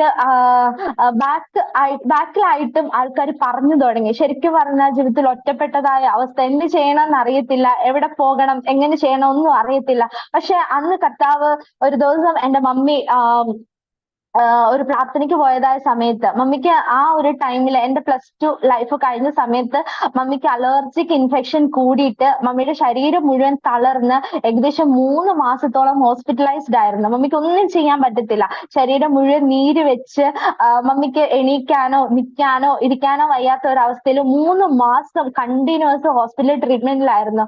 അതിനുശേഷം മമ്മി ഭവനത്തിൽ വന്ന് ഏകദേശം എണീക്കാൻ പറ്റുന്ന ഒരു സമയമായപ്പം മമ്മി ഇങ്ങനെ ചർച്ചില് ഒരു ഉപവാസ പ്രാർത്ഥന നടക്കുക.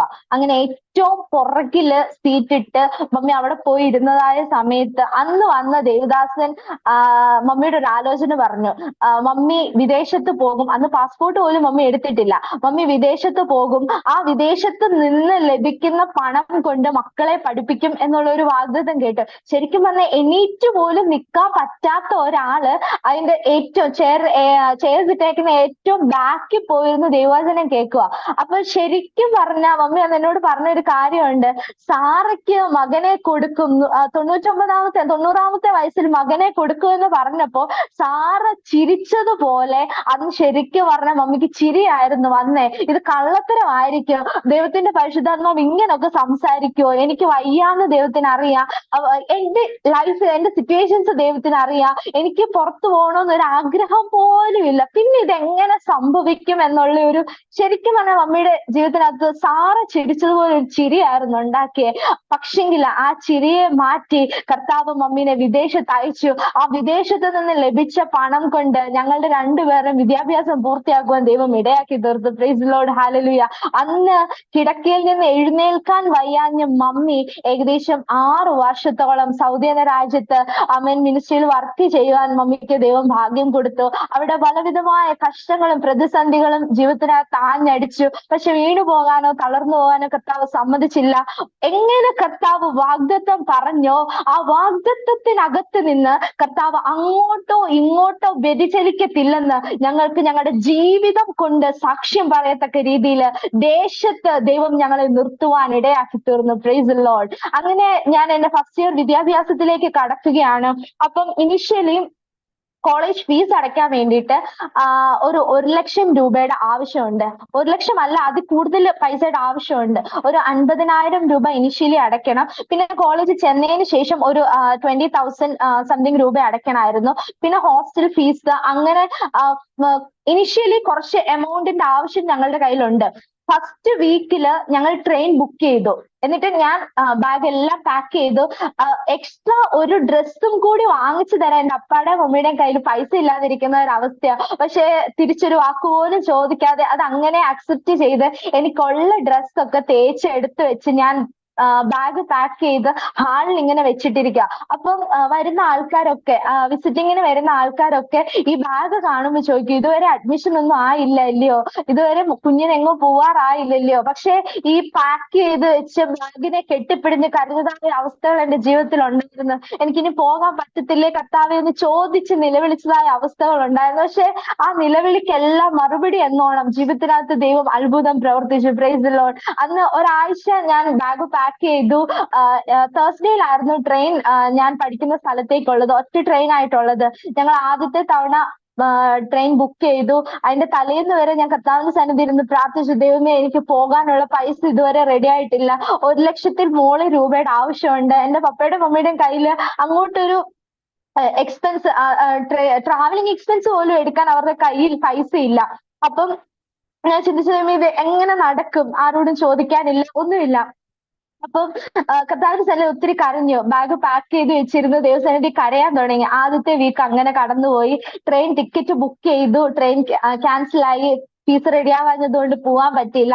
അപ്പോഴും ഞാൻ വിചാരിച്ചു, ദൈവമേ നഴ്സിംഗ് എന്ന ഓപ്ഷൻ ആയിരുന്നു കർത്താവ് എനിക്ക് വേണ്ടി വെച്ചിരുന്നത്. ഇനി ഞാൻ കർത്താവിന്റെ സന്നിധിയിൽ മറുതലിച്ചതാണോ എന്ന് കർത്താവിനോട് അങ്ങോട്ട് ചോദിക്കാൻ തുടങ്ങി. അപ്പോഴും എന്റെ മാതാവ് പറഞ്ഞു, അങ്ങനല്ല മോനെ, നിനക്ക് വേണ്ടി ദൈവം ഒരുക്കിയിട്ടുണ്ട്, നിന്നോട് വാഗ്ദത്തം പറഞ്ഞ കർത്താവ് നിനക്ക് വേണ്ടി ചെയ്യും. അവൻ കാറ്റ് കാണത്തില്ല, മഴ കാണത്തില്ല, എങ്കിലും കുഴിയെ വെട്ടാൻ പറഞ്ഞ കർത്താവ് അതിനെ നിറയ്ക്കാൻ സർവശക്തനാ. അവൻ അസ്ഥികൾ ജീവിക്കുമോ എന്ന് ചോദിച്ചിടത്ത് അസ്ഥികൾക്ക് ജീവൻ വെച്ചൊരു പടയാക്കി തീർത്ത് യുദ്ധത്തെ ജയിക്കുവാൻ സർവശക്തന് കഴിയുമെങ്കിൽ നിന്റെ ജീവിതത്തിനകത്ത് അത്ഭുതം പ്രവർത്തിക്കുവാൻ നിന്റെ ദൈവത്തിന് കഴിയുമെന്ന് അന്ന് എന്റെ മാതാവ് എന്നോട് പറഞ്ഞു. രാത്രിയുടെ യാമങ്ങളിൽ ഞങ്ങൾ ഉറങ്ങിക്കിടക്കുന്നതായ സമയത്ത് കുഞ്ഞുങ്ങളുടെ തലയിൽ കൈവച്ച് പലപ്പോഴും മമ്മിയുടെ മുഖത്ത് നിന്ന് വീഴുന്ന കണ്ണുനീര് മുഖത്ത് വീണ് ഞാൻ ഞെട്ടി എഴുന്നേറ്റിട്ടുണ്ട്. അവൻ അതുപോലെ കരയുന്ന ഒരു മാതാവിനെ ദൈവം ഞങ്ങളുടെ ജീവിതത്തിനകത്ത് നൽകി തന്നെ, ദർശനമുള്ള ഒരു മാതാവിനെ, അവൻ വെളിപ്പാടുള്ള ഒരു മാതാവിനെ, കരയുന്ന ഒരു മാതാവിനെ ദൈവം ഞങ്ങളുടെ ജീവിതത്തിനകത്ത് നൽകി തന്നതുകൊണ്ട് ഇന്ന് ഞങ്ങളുടെ ജീവിതത്തിനകത്ത് അത് വളരെ അനുഗ്രഹമാണ്. Price the Lord. അന്ന് ഫസ്റ്റ് ഇയറിൽ ഞാൻ കടന്നു പോകുന്ന ആ സമയത്ത് ഫസ്റ്റ് വീക്ക് ഫീസ് ഇല്ലാതെ ഞാൻ പോയില്ല. ട്രെയിൻ ക്യാൻസൽ ആയി. പിന്നെ second week same situation continuing. പോകുന്നതിന്റെ തലേ ദിവസം വരെ പൈസ റെഡി ആയില്ല. ഞങ്ങൾ തീരുമാനിച്ചെന്നാ പിന്നെ പിറ്റേ ദിവസം പോകുന്നില്ല. ഈ ഒരു ഓപ്ഷൻ നമുക്ക് ഡ്രോപ്പ് ചെയ്യാം, വേണ്ട, ഞങ്ങൾ ഇനി പോകുന്നില്ല, നമുക്കിനി പഴയ നഴ്സിംഗ് കോളേജിൽ തന്നെ അഡ്മിഷന് വേണ്ടി നോക്കാമെന്ന് വിചാരിച്ചുകൊണ്ടിരുന്ന ആ സമയത്ത് അന്ന് പോകുന്ന ദിവസം ഉച്ചയായപ്പോൾ കർത്താവ് എന്റെ പപ്പയുടെ മമ്മിയുടെ കരങ്ങൾക്കകത്ത് എനിക്ക് എത്ര രൂപ ആവശ്യമുണ്ടോ അതൊരു കെട്ടായിട്ട് തന്നെ അവരുടെ കരങ്ങളിൽ എത്തിക്കുവാൻ ഇടയായി തീർന്നു. പെട്ടെന്ന് ഞങ്ങൾ ബാഗ് പാക്ക് ചെയ്ത് ബുക്ക് ചെയ്തതായി ട്രെയിനിൽ കയറി അവിടെ ചെന്ന് പിന്നെ ട്രാവലിംഗ് ഞങ്ങൾ ശരിക്കും വിചാരിച്ചു, ഞങ്ങളുടെ അടുത്ത് ഏജൻസിക്കാർ പറഞ്ഞിരുന്നത് മൈസൂർ ആണ് കോളേജ്, അവിടെ കുറച്ച് ദൂരം മാത്രം യാത്ര ചെയ്താൽ മതി എന്നാ പറഞ്ഞത്. അപ്പോൾ വൈകാത്ത എന്റെ മമ്മിയും പപ്പയും ഞാനും കൂടെ യാത്ര തിരിച്ചത്. ഞങ്ങൾ ട്രെയിനിൽ കയറി 10 മണിക്കൂർ കഴിഞ്ഞു, 11 മണിക്കൂർ കഴിഞ്ഞു, 12 മണിക്കൂർ കഴിഞ്ഞു. സ്ഥലം ഏതാന്ന് അറിയത്തില്ല. കയ്യിലുണ്ടായിരുന്ന പൈസ ഫീസായിട്ട് അടച്ചു. ഞങ്ങൾ എങ്ങോട്ടാ പോകുന്നതെന്ന് ഞങ്ങൾക്ക് അറിയത്തില്ല. ട്രെയിനിൽ ഇടയ്ക്ക് എണീറ്റ് നോക്കിയപ്പം ഏതോ കാട്ടിലൂടെ ഒക്കെ ട്രെയിൻ പോകുന്നത്. ശരിക്കും പറഞ്ഞാൽ എങ്ങോട്ടാ പോകുന്നത് ദിശ അറിയത്തില്ല, സ്ഥലം അറിയത്തില്ല, എങ്ങോട്ടാ പോകുന്നതെന്ന് ഒരു പിടുത്തവും കിട്ടുന്നില്ല. അപ്പൊ പതുക്കെ പതുക്കെ പപ്പ പറയാൻ തുടങ്ങി, മമ്മിയും മോളും കൂടെ, ഞാനും മമ്മിയും കൂടെ പോയി അഡ്മിഷൻ എടുത്തത്. അപ്പം എവിടാ കുഞ്ഞിനെ കൊണ്ടാക്കുന്നതെന്ന് അറിയത്തില്ല, നമുക്ക് ട്രെയിൻ ഇറങ്ങി ഇവിടുന്ന് തിരിച്ചു പോകാം, സാരമില്ല, പോയ പൈസ പോട്ടെ, ഇനി കുഴപ്പമില്ല, നമുക്ക് തിരിച്ചു പോകാം, നമ്മുടെ കുഞ്ഞിനെ നമുക്ക് ഇങ്ങനെ കൊണ്ടുപോകാൻ പറ്റത്തില്ലല്ലോ എന്ന് പറഞ്ഞു. അപ്പോഴും മമ്മി പറഞ്ഞു, പ്രാർത്ഥിക്കുക, നമുക്ക് പ്രാർത്ഥിക്കാം. ട്രെയിനിനകത്തിരുന്ന് മമ്മി പ്രാർത്ഥിക്കുക, നമുക്ക് പ്രാർത്ഥിക്കാം, ദൈവം നമുക്ക് വേണ്ടി വഴി ഒരുക്ക്. ശരിക്കും ഒരു പക്ഷെങ്കിൽ ഇത് ഒരു ദൈവഹിതമായാലോ, ഈ ട്രെയിൻ എവിടെ ചെന്ന് നിൽക്കുന്നതെന്ന് നമുക്ക് നോക്കാം. അങ്ങനെ ഒരു പ്രത്യാശയോടുകൂടി വീണ്ടും യാത്ര തുടരുക. യാത്ര തുടർന്ന് ഏകദേശം 22 മണിക്കൂർ കഴിഞ്ഞപ്പോൾ ഞങ്ങൾ ഹുബ്ലി എന്ന് പറയുന്ന സ്ഥലത്ത് റെയിൽവേ സ്റ്റേഷനിൽ എത്തിക്കഴിഞ്ഞിട്ട് ഞങ്ങൾക്ക് അറിയത്തില്ല ഇനി എങ്ങോട്ടാ പോകണ്ടേന്ന്. അവിടെ നിന്ന് ഞങ്ങൾ ഏജൻസിയിൽ വിളിച്ചപ്പോൾ അവര് പറഞ്ഞു, ഇനി അവിടെ നിന്ന് ഒരു ബസ്സിൽ കയറണം, ബസ്സിൽ കുറച്ച് ദൂരം പോയാൽ മതി എന്ന് പറഞ്ഞു. അങ്ങനെ ഞങ്ങള് ബസ്സിൽ കയറി കഴിഞ്ഞ മമ്മിക്ക് നിൽക്കാൻ പറ്റുന്നില്ല, ഇരിക്കാൻ പറ്റുന്നില്ല. രോഗക്കിടക്കയിലായിരുന്ന മമ്മീനെ കൂട്ടിക്കൊണ്ടാണ് ഞങ്ങൾ പോയത്. അവിടെ ചെന്നപ്പം അവിടെ എന്തോ സ്ട്രൈക്ക് കാര്യങ്ങൾ നടക്കുക. ഞങ്ങൾ പൊക്കോണ്ടിരുന്ന ബസ്സിന്റെ ഫ്രണ്ടിൽ പോയ ബസ് അവിടെ കത്തിക്കുക എല്ലാവരും കൂടെ. അപ്പം ശരിക്കും പറഞ്ഞാൽ നോർത്ത് ഇന്ത്യൻ സൈഡിലേക്ക് ഞങ്ങൾ എത്തിക്കൊണ്ടിരിക്കുക. എവിടേക്കാണ് ദിശ എന്ന് അറിയത്തില്ല. ഫോണിൽ കൂടെ മാത്രം കോളേജിലെ ഏജൻസിയുമായിട്ട് ബന്ധപ്പെട്ട് മാത്രമേ അറിയത്തുള്ളൂ. അപ്പൊ ശരിക്കും പറഞ്ഞാൽ വീണ്ടും ജീവിതത്തിനകത്ത് ആദ്യം ഉണ്ടാവാൻ തുടങ്ങി. പപ്പ പറഞ്ഞു, വേണ്ട, നമുക്കിനി വന്ന വഴി നമുക്ക് തിരിച്ചു പോകാം, ഇനി കുഞ്ഞിനെ കൊണ്ടാക്കണ്ടെന്ന് പറഞ്ഞു. പക്ഷെങ്കില് മമ്മി അവിടെയും പപ്പയ്ക്ക് വേണ്ട ധൈര്യം കൊടുത്ത്, ഇല്ല, ഇത് ദൈവഹിതമാണ്, ദൈവം നടത്തും എന്നുള്ള ഒരു ശക്തമായ മമ്മിയുടെ ഒരു ഉറപ്പിൻ പ്രകാരം ഞങ്ങൾ വീണ്ടും യാത്ര ചെയ്തു. ഏകദേശം 4 മണിക്കൂർ പിന്നെയും പോകണമായിരുന്നു. 27 മണിക്കൂറോളം യാത്ര ചെയ്ത് ഞങ്ങളുടെ കോളേജിന്റെ സ്ഥലത്തെത്തി. ഞാൻ പഠിച്ചത് ബാഗൽകോട്ട് എന്ന് പറയുന്ന സ്ഥലത്ത്, ഏകദേശം മഹാരാഷ്ട്ര ബോർഡറില്ല. ശരിക്കും 12 മണിക്കൂറത്തെ യാത്രയേ ഉള്ളൂ എന്ന് പറഞ്ഞ് സ്റ്റാർട്ട് ചെയ്ത യാത്രയാണ്. 27 മണിക്കൂർ കഴിഞ്ഞപ്പോഴാണ് കോളേജിൽ എത്തിച്ചേർന്നത്. അപ്പോഴാണ് മനസ്സിലായി ഇത്രയും ദൂരെയാണ് അഡ്മിഷൻ എടുത്തിരിക്കുന്നത്, ഇവിടെ 6 വർഷം തികയ്ക്കാൻ കുഞ്ഞിന് പറ്റുമെന്ന് തോന്നത്തില്ല. മലയാളം മീഡിയത്തിലാണ് അവരെന്നെ പഠിപ്പിച്ചത്. അപ്പൊ ഭാഷ മര്യാദയ്ക്ക് കൈകാര്യം ചെയ്യാൻ അറിയത്തില്ല, അവിടെയുള്ള ഭാഷക്കാരെ അറിയത്തില്ല, എന്ത് ചെയ്യും, എങ്ങനെ ചെയ്യും എന്നുള്ള ഒരു സിറ്റുവേഷനിൽ ഞങ്ങൾ ആ ഒരു ബസ് സ്റ്റേഷനിൽ ഇറങ്ങിയിരുന്നപ്പോ ആ കോളേജിലുള്ള ആള് ഞങ്ങളെ വിളിച്ചു. ഞങ്ങൾക്ക് വേണ്ടിയിട്ടുള്ള റൂം അവിടെ ബുക്ക് ചെയ്തിട്ടുണ്ട്. അങ്ങനെ ഞങ്ങൾക്ക് അവിടെ എന്തൊക്കെ കാര്യങ്ങൾ ആവശ്യമുണ്ടോ ആ കാര്യങ്ങളെല്ലാം കർത്താവ് അവിടെ ഭംഗിയായിട്ട് ചെയ്തു. പിറ്റേന്ന് കോളേജിൽ വന്നു. അന്ന് രാത്രി കോളേജിൽ പോകാൻ പറ്റത്തില്ല, ഞങ്ങൾ വൈകിയാണ് ചെന്നത്. പിറ്റേന്ന് കോളേജ് വന്നപ്പം കോളേജ് ഫീസിനകത്ത് ഒരു 10,000 രൂപ കുറവുണ്ട്. അപ്പം അത് അടയ്ക്കാതെ അവിടെ അഡ്മിഷൻ തരത്തില്ലെന്ന് പറഞ്ഞു. അപ്പം ഞങ്ങൾ കയ്യിലുള്ള പൈസ എല്ലാം എടുത്തു നോക്കിയിട്ട് പപ്പയ്ക്കും മമ്മിക്ക് എല്ലാം കൂടെ കയ്യിൽ തികയത്തില്ല. അവർ ഈ ഫുൾ ഫീസ് എന്റെ കയ്യിൽ തന്നു കഴിഞ്ഞിട്ടുണ്ടെങ്കിൽ അവർക്ക് തിരിച്ചു പോകാനുള്ള വണ്ടിക്കൂലി പോലും ഇല്ല. അപ്പൊ ഇത് എന്ത് ചെയ്യും ഒന്നും അറിയത്തില്ല. 10,000 രൂപ അടയ്ക്കാനില്ല.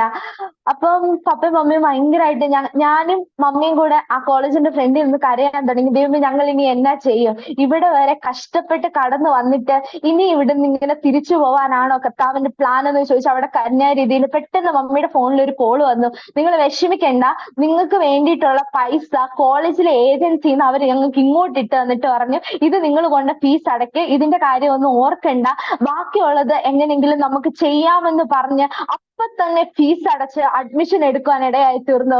കർത്താവ് അന്ന് തൊട്ട് തുടങ്ങിയ അത്ഭുതം ഞാൻ കോളേജ് കംപ്ലീറ്റ് ചെയ്ത് ഇറങ്ങുന്നത് വരെ കണ്ടിന്യൂ ചെയ്തുകൊണ്ടിരുന്നു.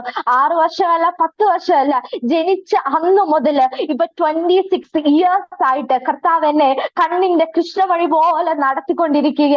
ശരിക്കും പറഞ്ഞ ഒരു അമ്മ മകൾക്ക് വേണ്ടി എന്ത് ചെയ്യണം, ഒരു അപ്പൻ മകൾക്ക് വേണ്ടി എന്ത് ചെയ്യണമെന്ന് മുന്നമേ അറിഞ്ഞ കർത്താവ് ഈച്ച് ആൻഡ് എവറി മൊമെന്റില് അവൻ ഓരോ കാര്യങ്ങൾക്ക് സ്ട്രഗിൾ ചെയ്യാതെ ജീവിതത്തിനകത്ത് കർത്താവ് ചെയ്തുകൊണ്ടിരുന്നു. Praise the Lord. ഫസ്റ്റ് ഇയറിലെ ഫീസ് ആ ഒരു ടൈമിൽ ഇത്രയും സ്ട്രഗിൾ ചെയ്ത് ഞങ്ങൾക്ക് ഹാഫ് ഫീസ് പോലും അടയ്ക്കാൻ പറ്റിയില്ല. കോളേജിൽ അഡ്മിഷൻ എടുക്കുന്ന സമയത്ത് ഹാഫ് ഫീസ് പോലും അടയ്ക്കേണ്ട. എനിക്ക് ഏകദേശം ഒരു 90% മാർക്ക് ഉണ്ടായിരുന്നതുകൊണ്ട് ഡൊണേഷൻ ഒന്നും പേയ്മെന്റ് ആയിട്ട് കൊടുക്കേണ്ട വന്നില്ല.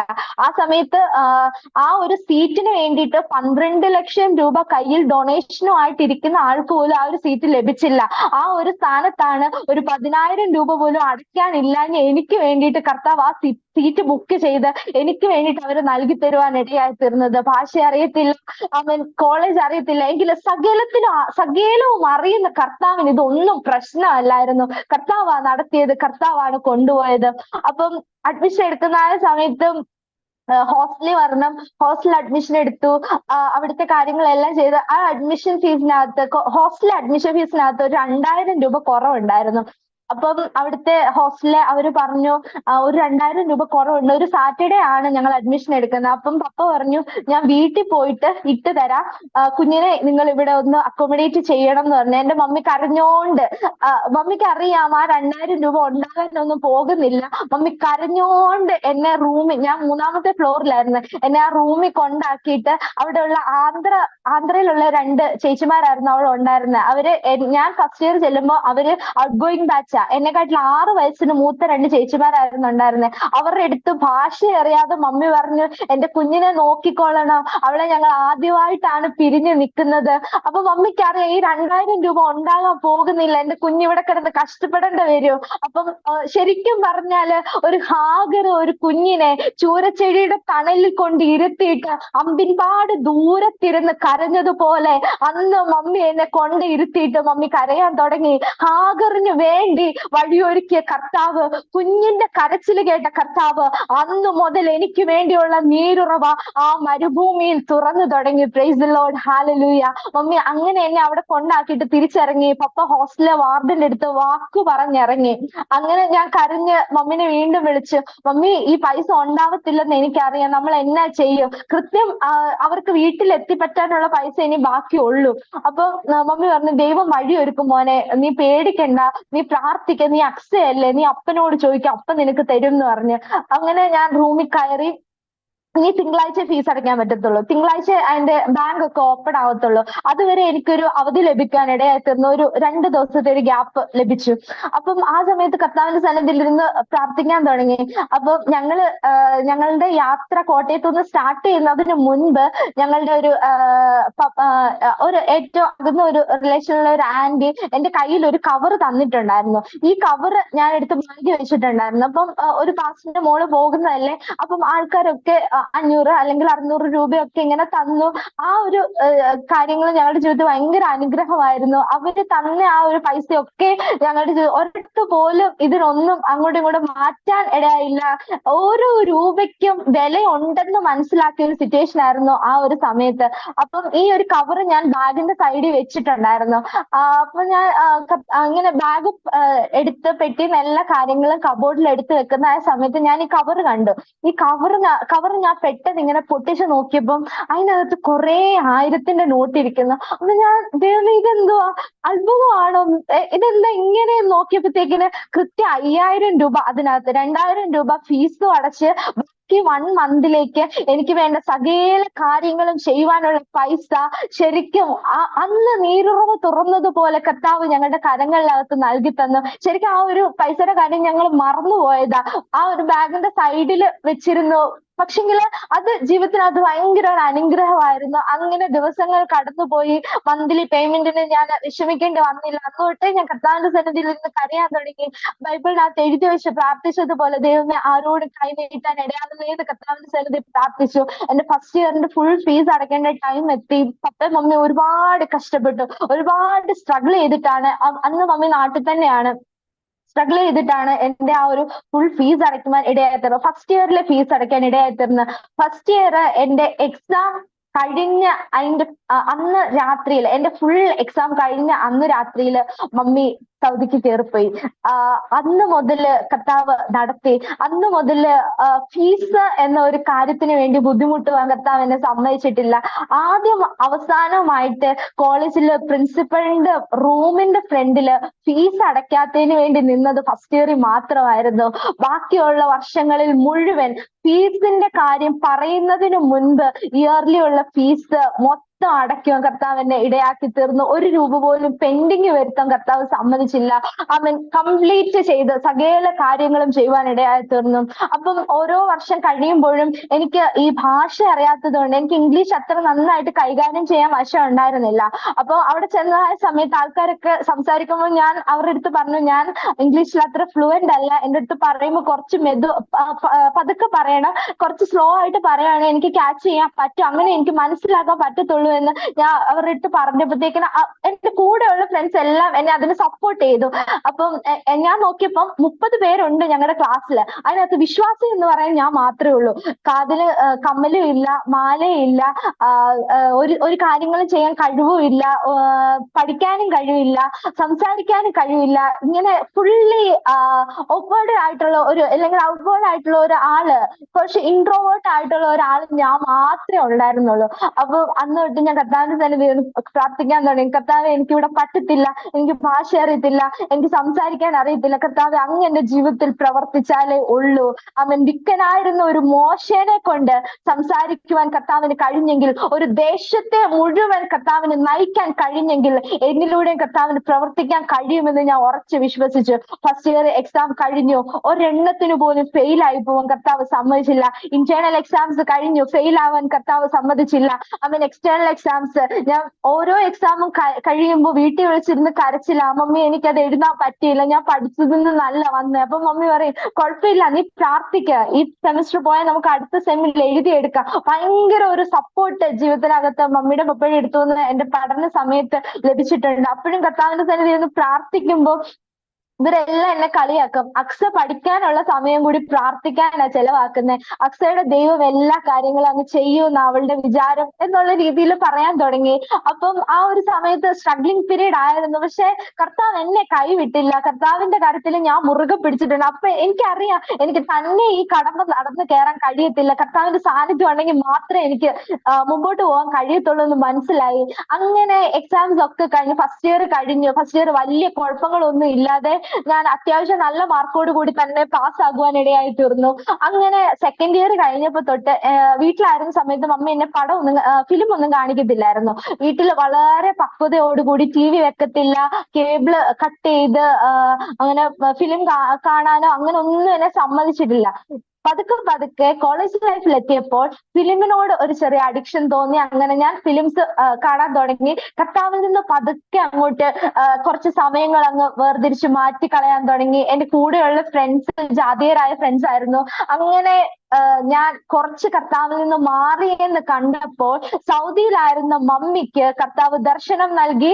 ഞാൻ കർത്താവിന്റെ സന്നിധിയിൽ നിന്ന് വിട്ട് മാറിക്കൊണ്ടിരിക്കുന്നു എന്നൊരു ദർശനം നൽകി. മമ്മി അന്ന് എന്നെ വിളിച്ചു, രാത്രികാലം എന്നെ വിളിച്ചു, മോനെ, നീ ചെയ്യുന്നതായ കാര്യങ്ങൾ ഓരോന്നും കർത്താവിനെ രാത്രിയിൽ ദർശനത്തിൽ അറിയിക്കുന്നുണ്ട്. നീ ഈ പാത തന്നെ പിന്തുടരുവാണെങ്കിൽ നീ നിന്റെ കോഴ്സ് കംപ്ലീറ്റ് ചെയ്യത്തില്ല, ഞാൻ സൗദിയിൽ നിന്നും തിരിച്ചു വരത്തില്ല, ഫാമിലി ശരിയാവത്തില്ല, നിന്നെ കർത്താവ് പിടിക്കുമെന്ന് ഒരു ദിവസം രാത്രിയിൽ മമ്മി എന്നെ വിളിച്ചിട്ട് പറഞ്ഞു. ഞാൻ ഭയങ്കരമായിട്ട് പേടിച്ചു. ദൈവമേ, ഇങ്ങനൊക്കെ കർത്താവ് ചെയ്യുവോ?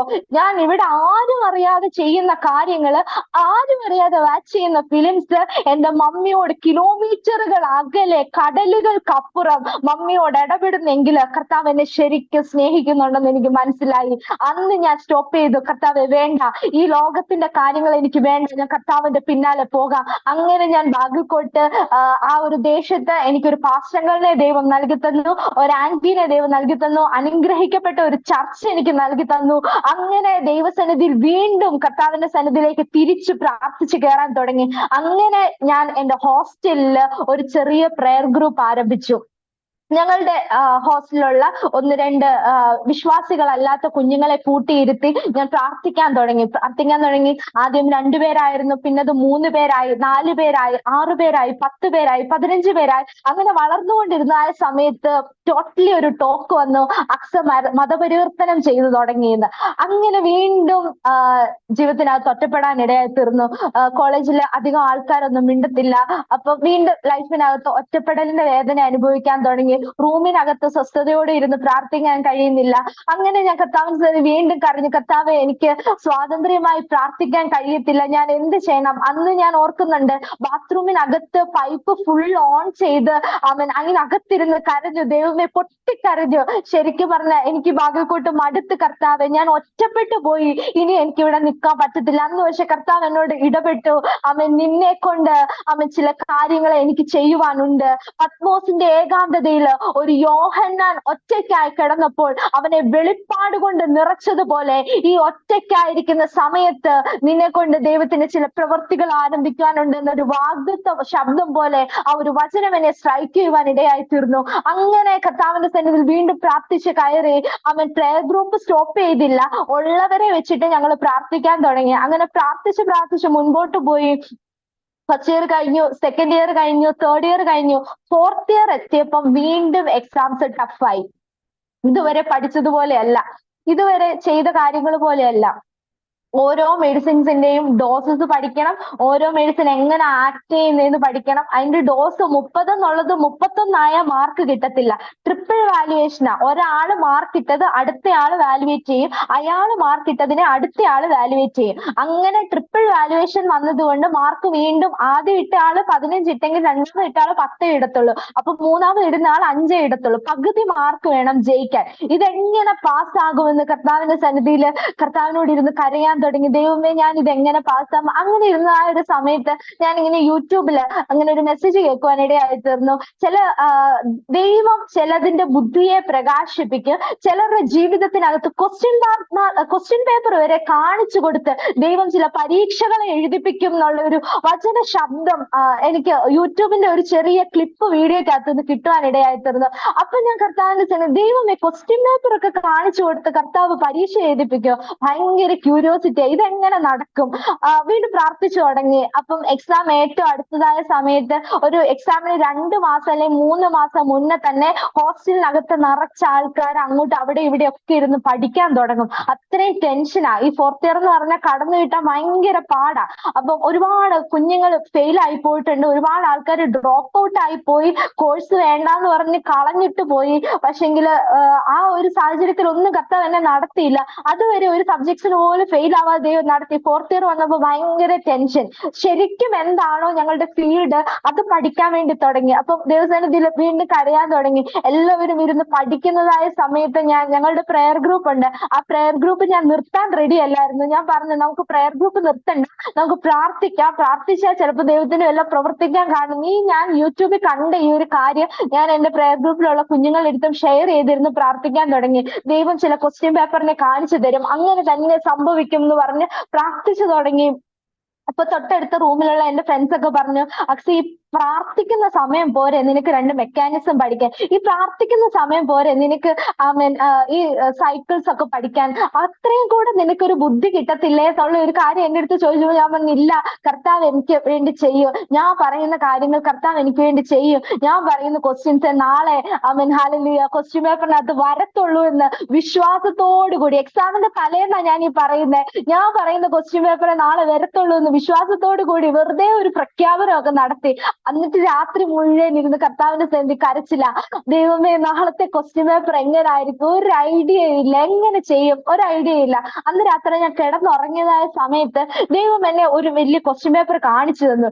ശരിക്കും പറഞ്ഞാൽ ലിറ്ററലി ഞാൻ കൺഫ്യൂസ് ആയിപ്പോയി.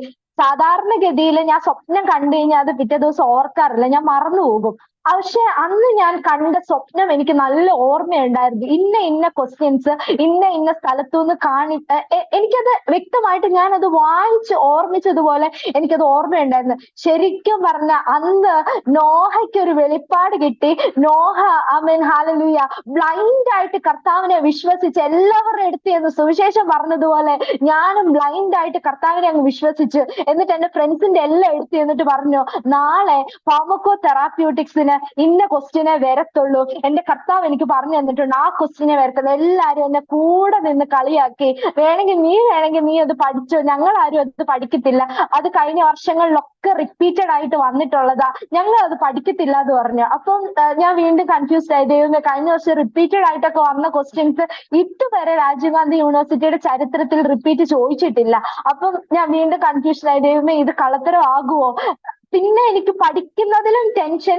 ഞാൻ പറഞ്ഞ എന്റെ കർത്താവിന്റെ വില പോകുമല്ലോ, ഞാൻ പറഞ്ഞ എന്റെ കർത്താവിലുള്ള വിശ്വാസം നഷ്ടപ്പെടുമല്ലോ, അവരെന്നെ പഠിക്കുമല്ലോ, എന്റെ കർത്താവിനെ പഠിക്കുമല്ലോ എന്നുള്ള ഒരു ചിന്ത എന്റെ മനസ്സിനകത്ത് കടന്നുകൂടി. പക്ഷെങ്കില് കർത്താവിന്റെ സന്നിധിയിൽ ഇരുന്ന് പ്രാർത്ഥിച്ചു. പിറ്റേ ദിവസം എത്തി, എക്സാം ഹാളിനകത്ത് കയറി. ഞാൻ റോൾ നമ്പർ ഫസ്റ്റ് എ എന്നുള്ള പേരിൽ എന്റെ പേര് സ്റ്റാർട്ട് ചെയ്യുന്നത് കൊണ്ട് റോൾ നമ്പർ ഫസ്റ്റാ.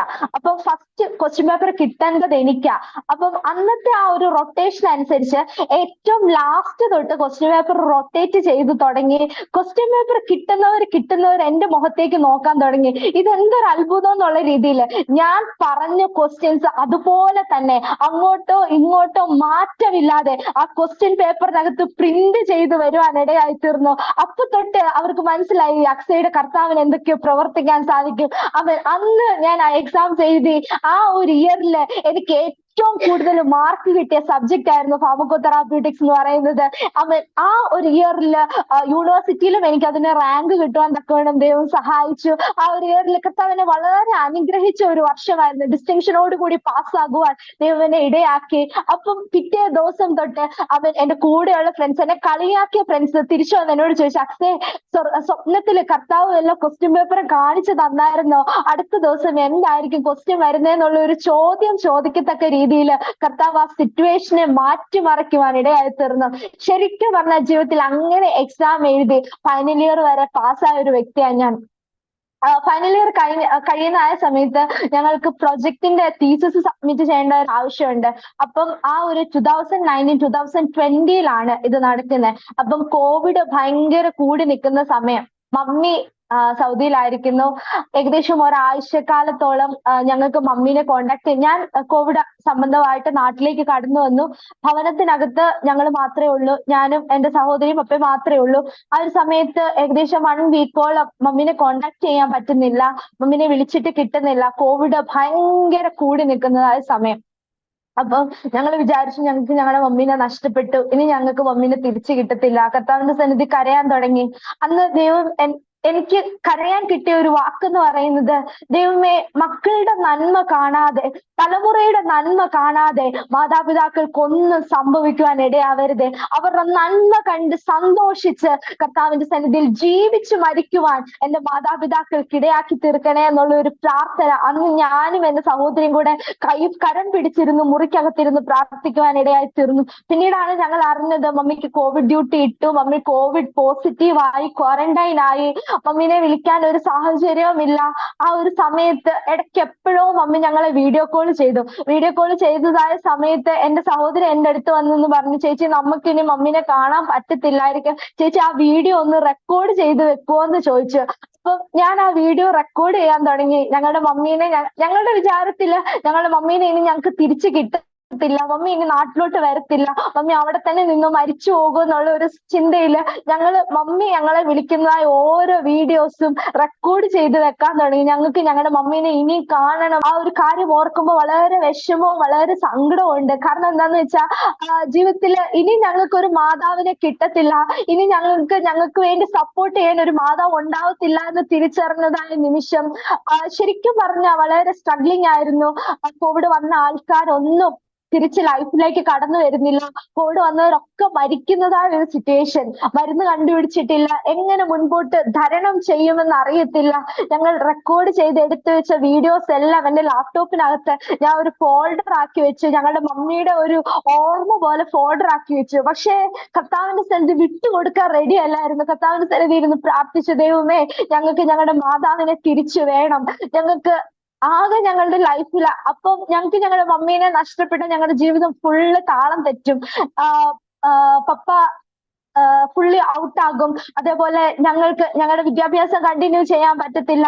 ഞങ്ങൾക്കുള്ള ഫിനാൻഷ്യൽ സപ്പോർട്ട് പോകും, മെന്റൽ സപ്പോർട്ട് പോകും. അതുവരെ ഞങ്ങൾക്ക് എങ്ങനെ ഇനി ഒന്ന് തരണം ചെയ്യുമെന്ന് അറിയത്തില്ലാത്ത ഒരു സിറ്റുവേഷൻ വന്നു. കർത്താവിന്റെ സന്നിധിയിൽ ഇരുന്ന് കരഞ്ഞു. പിറ്റേ വർഷം ഓഗസ്റ്റ് മാസം ആയപ്പോ കർത്താവ് ജീവനോടെ ഞങ്ങളുടെ മമ്മിയെ നാട്ടിൽ കൊണ്ടുവരുവാൻ ഇടയായി തീർന്നു. അവിടെ വെച്ച് നശിച്ചു പോവാൻ ഇടയായില്ല. അവിടെ വെച്ച് കർത്താവിന്റെ സന്നിധിയിൽ ഉറപ്പോടും ധൈര്യത്തോടും ഞങ്ങളെയും ഉറപ്പിച്ച് ഞങ്ങൾക്ക് വേണ്ട പത്യോപദേശം നൽകി തന്ന് ആ കോവിഡിന്റെ മഹാമാരി ഒന്നും ഏശാതെ മമ്മീനെ കർത്താവ് ജീവനോടെ നാട്ടിലെത്തിക്കുവാൻ ഇടയായി തീർന്നു.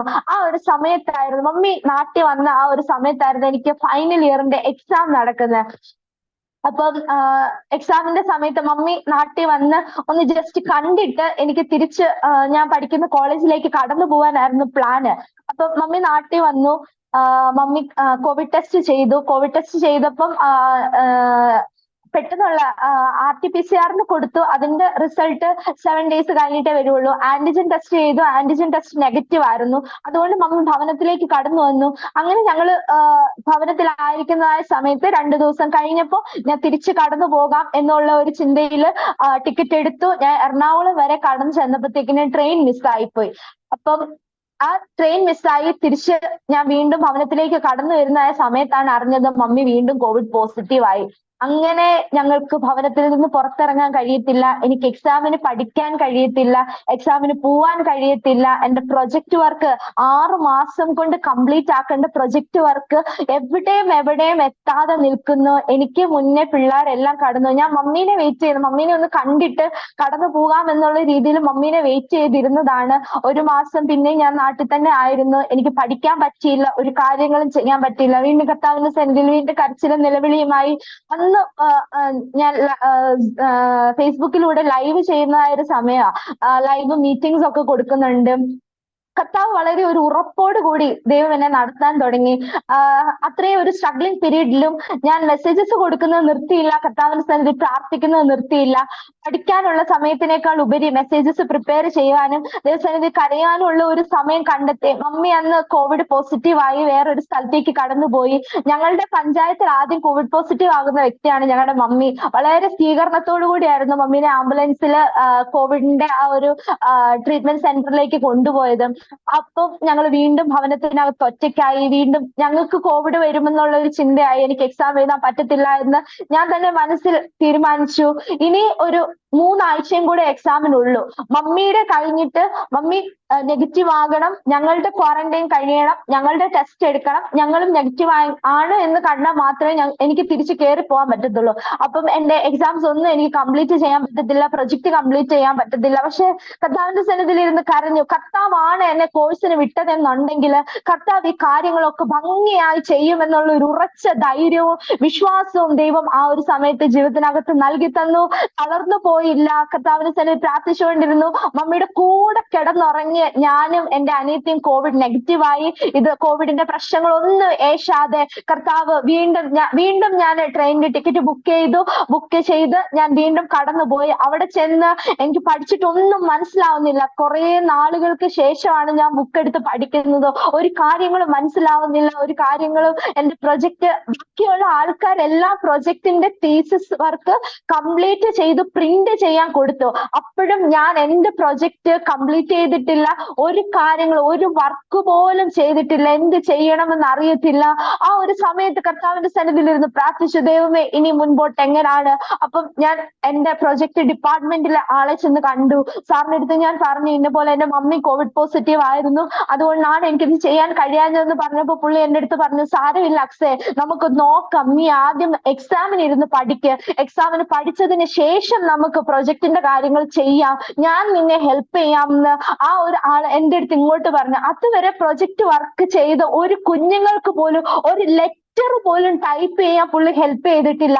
പക്ഷെ എനിക്ക് വേണ്ടി രാത്രി 11:30 വരെ ഇരുന്ന് എന്റെ പ്രൊജക്ടിന്റെ പീസസ് മുഴുവൻ ടൈപ്പ് ചെയ്തത് എന്റെ മെന്റർ ആയിരുന്ന എന്റെ ഡിപ്പാർട്ട്മെന്റിലെ HOD ആയിരുന്നു. അത്രയും വലിയൊരു മനുഷ്യൻ എനിക്ക് വേണ്ടി അത്രയും കാര്യങ്ങൾ ചെയ്യണമെങ്കിൽ അധികാരികളുടെ മനസ്സിനോട് കർത്താവ് എത്രമാത്രം ഇടപെടുന്നുണ്ടെന്നുള്ളത് അന്ന് എനിക്ക് മനസ്സിലായി. എന്റെ എക്സാംസ് ഓരോന്ന് കഴിഞ്ഞു. ഞാൻ ദൈവസന്നിധി പ്രാർത്ഥിച്ചു, ദൈവമേ ഏറ്റവും ഇമ്പോർട്ടന്റ് ആയിട്ടുള്ള ക്വസ്റ്റ്യൻ മാത്രം പഠിക്കാൻ കർത്താവ് എന്നെ സഹായിച്ചാൽ മതി. ആ ഒരു ക്വസ്റ്റ്യൻസ് മാത്രമേ ദൈവമേ വരാവുള്ളൂ എന്ന് പ്രാർത്ഥിച്ച് ദൈവസന്നിധിയിൽ കടന്നു പോകാൻ ഇടയായി തീർന്നു. ഇങ്ങനെ ഓരോ ക്വസ്റ്റ്യൻ വായിക്കുമ്പോൾ എന്റെ മനസ്സിൽ പെട്ടെന്ന് ഇതങ്ങ് വായിച്ചേക്കാം, ഇതങ്ങ് പഠിച്ചേക്കാം. സാധാരണഗതിയിൽ ഇരുന്ന് പഠിച്ച് ബൈഹാർട്ട് ചെയ്താലേ എനിക്ക് ഓരോ കാര്യങ്ങൾ ഓർമ്മ വരത്തുള്ളൂ. പക്ഷെങ്കില് ഓരോ സബ്ജക്ട്സ് കഴിയുമ്പോഴും ഞാൻ ജസ്റ്റ് വായിച്ചു വിട്ടതായ കാര്യങ്ങൾ എക്സാം ഹാളിനകത്ത് ഒരാൾ എന്റെ ചെവിയിൽ ഇരുന്ന് പറഞ്ഞു തരുന്നത് പോലെ ഒരു ഗ്രാമർ മിസ്റ്റേക്ക് പോലും ഇല്ലാതെ എനിക്ക് എഴുതി കംപ്ലീറ്റ് ചെയ്യുവാൻ ഇടയാക്കി തീർത്തു. കർത്താവ് ശരിക്കും പറഞ്ഞ ഒരു കുഞ്ഞിനെ അവൻ പറഞ്ഞു കൊടുത്ത് എക്സാം എഴുതിക്കുന്നത് പോലെ ഓരോ എക്സാംസ് കഴിഞ്ഞും എന്നെ എക്സാം ഹാളിൽ നിന്ന് കർത്താവ് പുറത്തിറക്കി. അപ്പോഴും കർത്താവിന്റെ സന്നിധിയിൽ ഞാൻ വളരെ ഗ്രേറ്റ്ഫുൾ ആയിരുന്നു. കാരണം എന്താന്ന് വെച്ചാൽ ഒരാൾക്ക് കർത്താവ് ഇങ്ങനെ ഒരു ഹെൽപ്പ് ചെയ്തിട്ടുണ്ടെന്ന് എനിക്ക് അറിയത്തില്ല. പക്ഷെ എന്റെ ജീവിതത്തിനകത്ത് കോഴ്സ് കംപ്ലീറ്റ് ചെയ്യുന്നത് വരെ കർത്താവ് അത്ഭുതങ്ങൾ മാത്രമേ പ്രവർത്തിച്ചിട്ടുള്ളൂ. അങ്ങനെ എന്റെ പ്രൊജക്ട് വർക്കിന്റെ കാര്യം വന്നു. എല്ലാവരുടെയും തീസിസ് അവർ പ്രിന്റ് ചെയ്യാൻ കൊടുത്ത സമയം എന്ന് പറഞ്ഞാൽ എന്നെക്കാട്ടിലും 1 മാസം മുന്നേ. പക്ഷെങ്കില് അവരുടെ തീസിസ് പ്രിന്റ് ചെയ്ത് വന്നതും എന്റെ തീസിസ് പ്രിന്റ് ചെയ്ത് വന്നതും ഒരേ ദിവസമായിരുന്നു. അതേപോലെ കംപ്ലീറ്റ് ചെയ്ത് കർത്താവ് എന്നെ പുറത്തിറക്കി. ഫൈനൽ ഇയർ കഴിഞ്ഞു. അതും ഡിസ്റ്റിങ്ഷനോട് കൂടി പാസ്സാകും കർത്താവ് ഇടയാക്കി തീർത്തു. ഒരിടത്ത് പോലും തോറ്റു പോകാൻ കർത്താവ് സമ്മതിച്ചില്ല. എക്സാം കഴിഞ്ഞു, ഇന്റേൺഷിപ്പ് കഴിഞ്ഞ് നെക്സ്റ്റ് എന്നുള്ളത് ഒരു ജോലിയാ. ഞാൻ ഒറ്റ ഇന്റർവ്യൂ അറ്റൻഡ് ചെയ്തുള്ളൂ. സ്ഥലത്ത് മാത്രമേ ജോലിക്ക് ആപ്ലിക്കേഷൻ വെച്ചുള്ളൂ. അവിടാണ് ഞാൻ ഇന്ന് ജോലി ചെയ്തുകൊണ്ടിരിക്കുന്നത്. എന്റെ എക്സാംസ് കഴിഞ്ഞ് എന്റെ ഇന്റേൺഷിപ്പ് കഴിഞ്ഞ് വെറും ഒരാഴ്ച മാത്രമേ എനിക്ക് വീട്ടിൽ ഇരിക്കേണ്ടി വന്നുള്ളൂ. പക്ഷെ കർത്താവ് എന്നെ നടത്തി. കർത്താവിനെ ആ ഒരു ഇന്റർവ്യൂവിൽ എന്നെ കർത്താവ് സെലക്ട് ചെയ്യുവാൻ ഇടയാക്കി തീർത്തു. ഇന്നും കർത്താവിന്റെ പ്രവൃത്തി അസ്തമിച്ചിട്ടില്ല. ഇന്നും ജോലി സ്ഥലങ്ങളിലാണെങ്കിലും എന്റെ ഈച്ച് ആൻഡ് എവറി സ്റ്റെപ്പിലാണെങ്കിലും കർത്താവിന്റെ സാന്നിധ്യം എന്നെ നടത്തിക്കൊണ്ടിരിക്കുന്നു. Praise the Lord, hallelujah. ഇന്നും ദൈവത്തിന്റെ കരുണ കുറഞ്ഞു പോയിട്ടില്ല.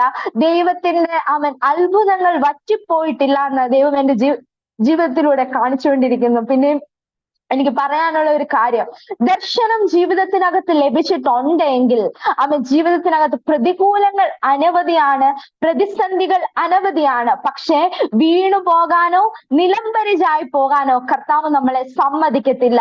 വെറും ഒരു അക്സയായിരുന്ന എന്നെ ഡോക്ടർ അക്സയാക്കിയിട്ട് കർത്താവാണ് പുറത്തു കൊണ്ടുവന്നത്.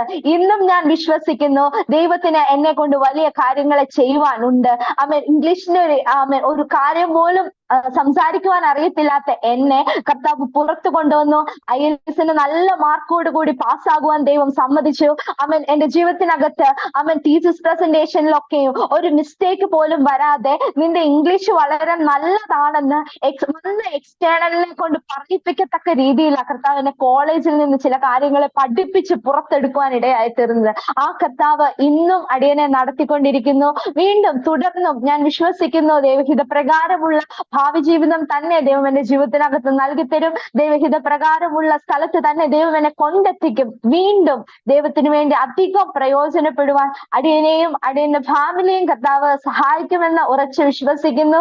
പിന്നെയും എന്നെ കേൾക്കുന്ന എല്ലാ ദൈവമക്കളുടെയും പ്രാർത്ഥനയെ ചോദിച്ചുകൊണ്ട് അടിയന്റെ ഈ എളിയ സാക്ഷ്യത്തിൽ നിന്ന് ഇവിടെ വിരമിക്കുവാൻ ആഗ്രഹിക്കുന്നു. ദൈവം ഏവരെയും അനുഗ്രഹിക്കുമാറാകട്ടെ. ആമേൻ, ആമേൻ, ആമേൻ. ദൈവം ചെയ്യുന്ന കാര്യങ്ങൾ, ഉപകാരങ്ങൾ, സങ്കീർത്തനക്കാരൻ പറയുന്നു, എൻ മനിമേ യഹോവയെ വാഴ്ത്തുക, എൻ്റെ സർവാന്തരംഗമേ അവൻ്റെ വിശുദ്ധ നാമത്തെ വാഴ്ത്തുക, എൻ മനിമേ യഹോവയെ വാഴ്ത്തുക. അവൻ്റെ ഉപകാരങ്ങൾ ഒന്നും മറക്കരുത്. ജീവിതത്തിൽ ദൈവം ചെയ്യുന്ന ഉപകാരങ്ങൾ ഒന്നും ഓർത്തെടുക്കേണ്ട ആവശ്യം വന്നില്ല. കാരണം അത് ജീവിതത്തിൽ പ്രാക്ടിക്കൽ ലൈഫിൽ എല്ലാ ദിവസവും അനുഭവിച്ചുകൊണ്ടിരിക്കുന്ന വ്യക്തി എന്ന നിലയിൽ ഒരു ബ്രേക്ക് പോലും കൊടുക്കുക, ഒരു ഗ്യാപ്പ് പോലും കൊടുക്കാതെ പറഞ്ഞു തുടങ്ങിയ നിമിഷം മുതൽ ഈ സമയം വരെ അതിനകത്ത് രണ്ടാമതൊന്നും ആലോചിക്കേണ്ടി വന്നില്ല. കാരണം അത്രത്തോളം ആ ഒരു ടേസ്റ്റ് ചെയ്ത് ജീവിതത്തിൽ ദൈവത്തെ രുചിച്ചറിഞ്ഞ ഒരു വ്യക്തി എന്ന് അക്സയുടെ വാക്കുകളിലൂടെ ഓരോ പ്രിയപ്പെട്ടവർക്കും മനസ്സിലാക്കുവാൻ തക്കവണ്ണം കഴിയും. തീർച്ചയായിട്ടും ഞാൻ വളരെ ശ്രദ്ധയോടെ കേൾക്കുകയായിരുന്നു. ജനനം മുതൽ ഈ നിമിഷം വരെ മിറക്കിൾസ്, മിറക്കിൾസ്, മിറക്കിൾസ്. ഒരത്ഭുതം. നമുക്കൊരു അത്ഭുതമായി ജീവിക്കാൻ ഈ ഭൂമിയിൽ കഴിയും. ഒരു യൂസ്ലെസ് ആയിട്ടും ഈ ഭൂമിയിൽ ജീവിക്കാൻ കഴിയും. പക്ഷേ നമ്മൾ മിറക്കിളാകുന്നത്, നമ്മളൊരു അത്ഭുതമാകുന്നത് എപ്പോഴാണ്? നമ്മുടെ ദൈവത്തോട് ചേർന്ന് നിൽക്കുമ്പോൾ, ദൈവ ശബ്ദം കേട്ട് ദൈവഹിതം തിരിച്ചറിഞ്ഞ് ദൈവത്തോട് ചേർന്ന് നിൽക്കുമ്പോൾ നമ്മുടെ ലൈഫ് ഒരു മിറക്കിളായി മാറുകയാണ്. അതേസമയം ദൈവശബ്ദത്തിന് ചെവി കൊടുക്കാതെ സ്വന്തം വഴി തിരഞ്ഞെടുക്കുമ്പോൾ ഒരുപാട് പരാജയങ്ങൾ, ഒരുപാട് പോരായ്മകൾ, ഒരുപാട് കഷ്ടപ്പാടുകൾ ജീവിതത്തിൽ ഒന്നിനു പുറകെ അത് കടന്നു വരുവാൻ തക്കോണ്ടായിത്തീരും. എന്നാൽ ദൈവത്തോട് ചേർന്ന് നിൽക്കുമ്പോൾ, ദൈവശബ്ദം കേട്ട് ദൈവഹിതത്തിനായി നിന്നു കൊടുക്കുവാൻ തയ്യാറാകുമെങ്കിൽ നമ്മൾ തന്നെ ഒരു അത്ഭുതമായി മാറുകയാണ്. നമ്മുടെ കൂടെ ഉള്ളവർക്ക് തന്നെ നമ്മൾ ഒരു വലിയൊരു മിറക്കിളായി മാറുകയാണ്. പ്രിയ അക്സയുടെ ജീവിതത്തിൽ ജനനം മുതൽ എങ്ങോട്ട് ഒന്ന് തിരിഞ്ഞു നോക്കേണ്ടി വന്നില്ല എന്നാണ് ഞാൻ മനസ്സിലാക്കുന്നത്. കാരണം ദൈവം മുന്നിലുള്ളപ്പോൾ പിന്നെ എന്തിനാ തിരിഞ്ഞു നോക്കുന്നത്? ദൈവം കൂടെ ഉള്ളപ്പോൾ പിന്നെ തിരിഞ്ഞു നോക്കേണ്ട ആവശ്യമില്ലല്ലോ. കാരണം ആ ദൈവത്തിന്റെ സാന്നിധ്യവും സ്പർശനവും ആ ശക്തിയും നമ്മിലൂടെ വ്യാപരിച്ച് അത് ദൈവത്തിന്റെ മഹത്വത്തിന് വേണ്ടി ഓരോ കാര്യങ്ങൾ ചെയ്യുവാൻ്റെ കൊണ്ടായി തീർന്നു. തീർച്ചയായിട്ടും ജനനത്തിലും ബാല്യത്തിലും വിദ്യാഭ്യാസ മേഖലയിലും ആത്മീയ തലത്തിലും ഇന്നായിരിക്കുന്ന ആ പൊസിഷനിലും ആ ദൈവത്തെ ഉയർത്തിക്കാണിക്കുവാൻ, ദൈവത്തിന് മഹത്വം കൊടുക്കുവാൻ സമയങ്ങൾ വേർതിരിച്ചുകൊണ്ടിരിക്കുന്ന ആ ഒരു ബാല്യം മുതൽ ഈ സമയം വരെയുള്ള ആ ഒരു ജീവിതം തികച്ചും മറ്റുള്ള പ്രിയപ്പെട്ടവർക്ക്, ഒരുപാട് പ്രിയപ്പെട്ടവർക്ക് അത് പ്രചോദനമായി തീരും, അതൊരു പ്രോത്സാഹനമായി തീരും. അക്സയുടെ വാക്കുകൾ ഒരുപാട് പ്രിയപ്പെട്ടവർക്ക് അനുഗ്രഹമായി തീരും എന്ന് ഞാൻ പൂർണ്ണമായി വിശ്വസിക്കുന്നു. ആകട്ടെ, കൺക്ലൂഡ് ചെയ്യുന്നതിന് മുൻപ് അരോമ ടി വിയിലെ ശ്രോതാക്കളിൽ പല പ്രിയപ്പെട്ടവർക്കും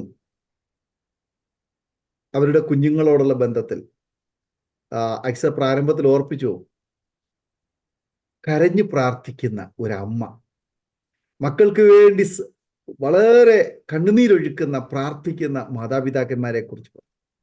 എന്താണ് അരോമ ടി വിയിലെ ശ്രോതാക്കളായ മാതാപിതാക്കന്മാരോടും അതുപോലെ ഇന്ന് വളർന്നു വരുന്നതായ യുവതലമുറയോടും അക്സയുടെ ജീവിതാനുഭവം വെച്ച് പറയാൻ ആഗ്രഹിക്കുന്ന ഒരു സജഷൻ, ഒരു നിർദ്ദേശം ചുരുക്കം വാചകങ്ങളിൽ ഒന്ന് പറയാം?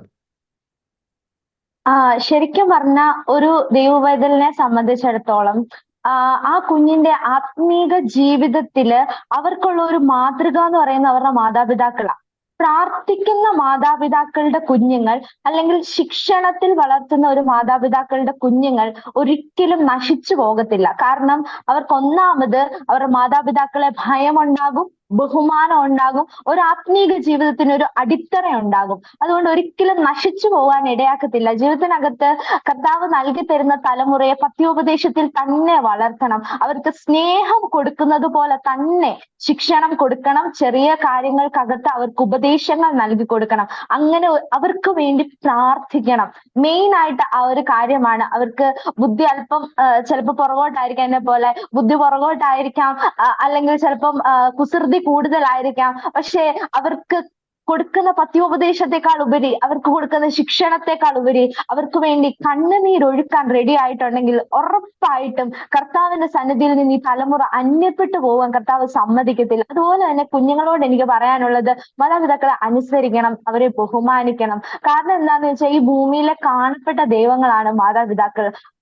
അപ്പന്റെയും അമ്മയുടെയും തല ഉയർത്തുവാൻ, അവരെ ബഹുമാനിക്കുവാൻ നമ്മളൊന്ന് തയ്യാറാകുവാണെങ്കിൽ ആ ഒരു ബഹുമാനത്തിന് കർത്താവ് ഒരു എക്സ്ട്രാ പോയിന്റ് നൽകി തരും. ആ ഒരു ബഹുമാനത്തിന് കർത്താവിന് വലിയ വിലയാ ഉള്ളത്. ഈ ഭൂമിയിലെ കാണപ്പെട്ട ദൈവങ്ങളെ നമ്മൾ ബഹുമാനിക്കുമ്പോൾ ഉറപ്പായിട്ടും കർത്താവിന് നമ്മളെ അനുഗ്രഹിക്കാതിരിക്കാൻ പറ്റത്തില്ല.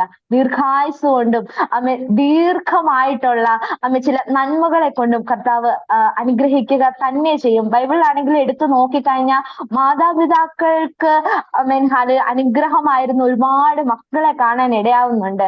അതേപോലെ ഈ ഒരു തലമുറയില് മക്കൾ മാതാപിതാക്കൾക്ക് അനുഗ്രഹമായിരിക്കണം. അവരുടെ തല താഴ്ത്തുന്നവരല്ല, തല ഉയർത്തുന്നവരായിരിക്കണം മക്കൾ എന്ന് പറഞ്ഞത്. അതേപോലെ തന്നെ മാതാപിതാക്കൾ മക്കൾക്ക് വേണ്ടി കരയണം, പ്രാർത്ഥിക്കണം.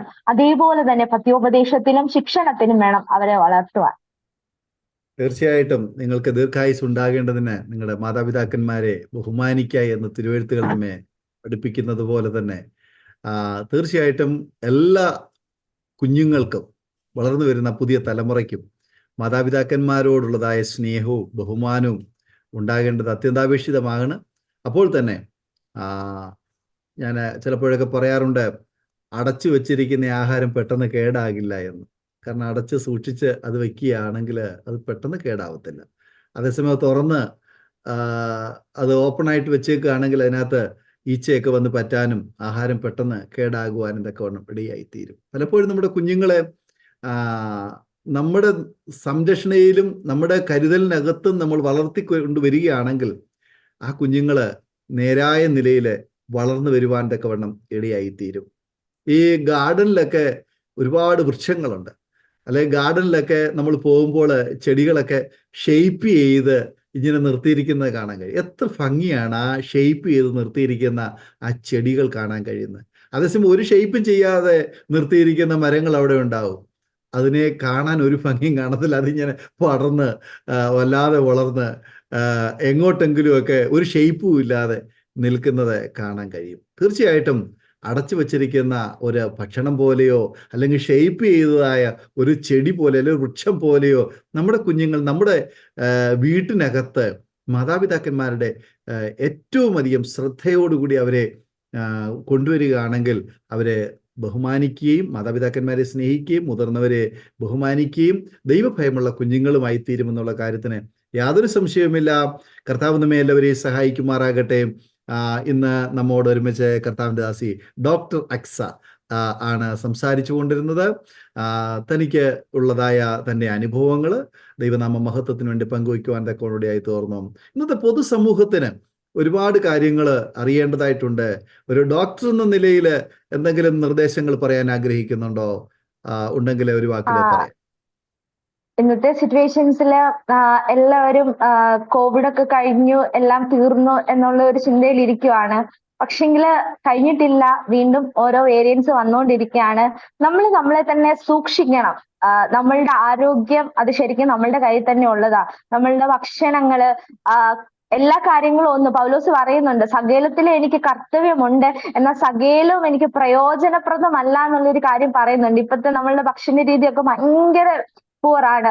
അപ്പം ആ ഒരു കാര്യങ്ങളൊക്കെ ശ്രദ്ധിക്കുക തന്നെ ചെയ്യണം. ഇപ്പം തൊട്ട് നമ്മൾ ശ്രദ്ധിച്ചു തുടങ്ങിയാൽ നമുക്ക് കുറച്ചു നാൾ കഴിയുമ്പോൾ വലിയ കുഴപ്പങ്ങളൊന്നും ഇല്ലാതെ, ഇപ്പോഴേ വെള്ളം കുടിച്ചാൽ കുറച്ചു നാൾ കഴിയുമ്പോൾ കിഡ്നിക്ക് അസുഖമൊന്നും ഇല്ലാതെ ഇനിയും വെള്ളം കുടിക്കാൻ പറ്റും. ഇല്ലെങ്കിൽ പെർ ഡേ 1 or 2 ഗ്ലാസ്സിലൊക്കെ ആയിട്ട് ചുരുക്കേണ്ടി വരും. അതേപോലെ തന്നെയാണ് ആത്മീക ജീവിതം എന്ന് പറയുന്നതും. ആത്മീക ജീവിതത്തിനകത്ത് കർത്താവിനെ മുറുകെ പിടിക്കാതെ ഒരു ദൈവ പൈതലിനെ സംബന്ധിച്ചിടത്തോളം ഒരു കാര്യങ്ങളും നടക്കത്തില്ല.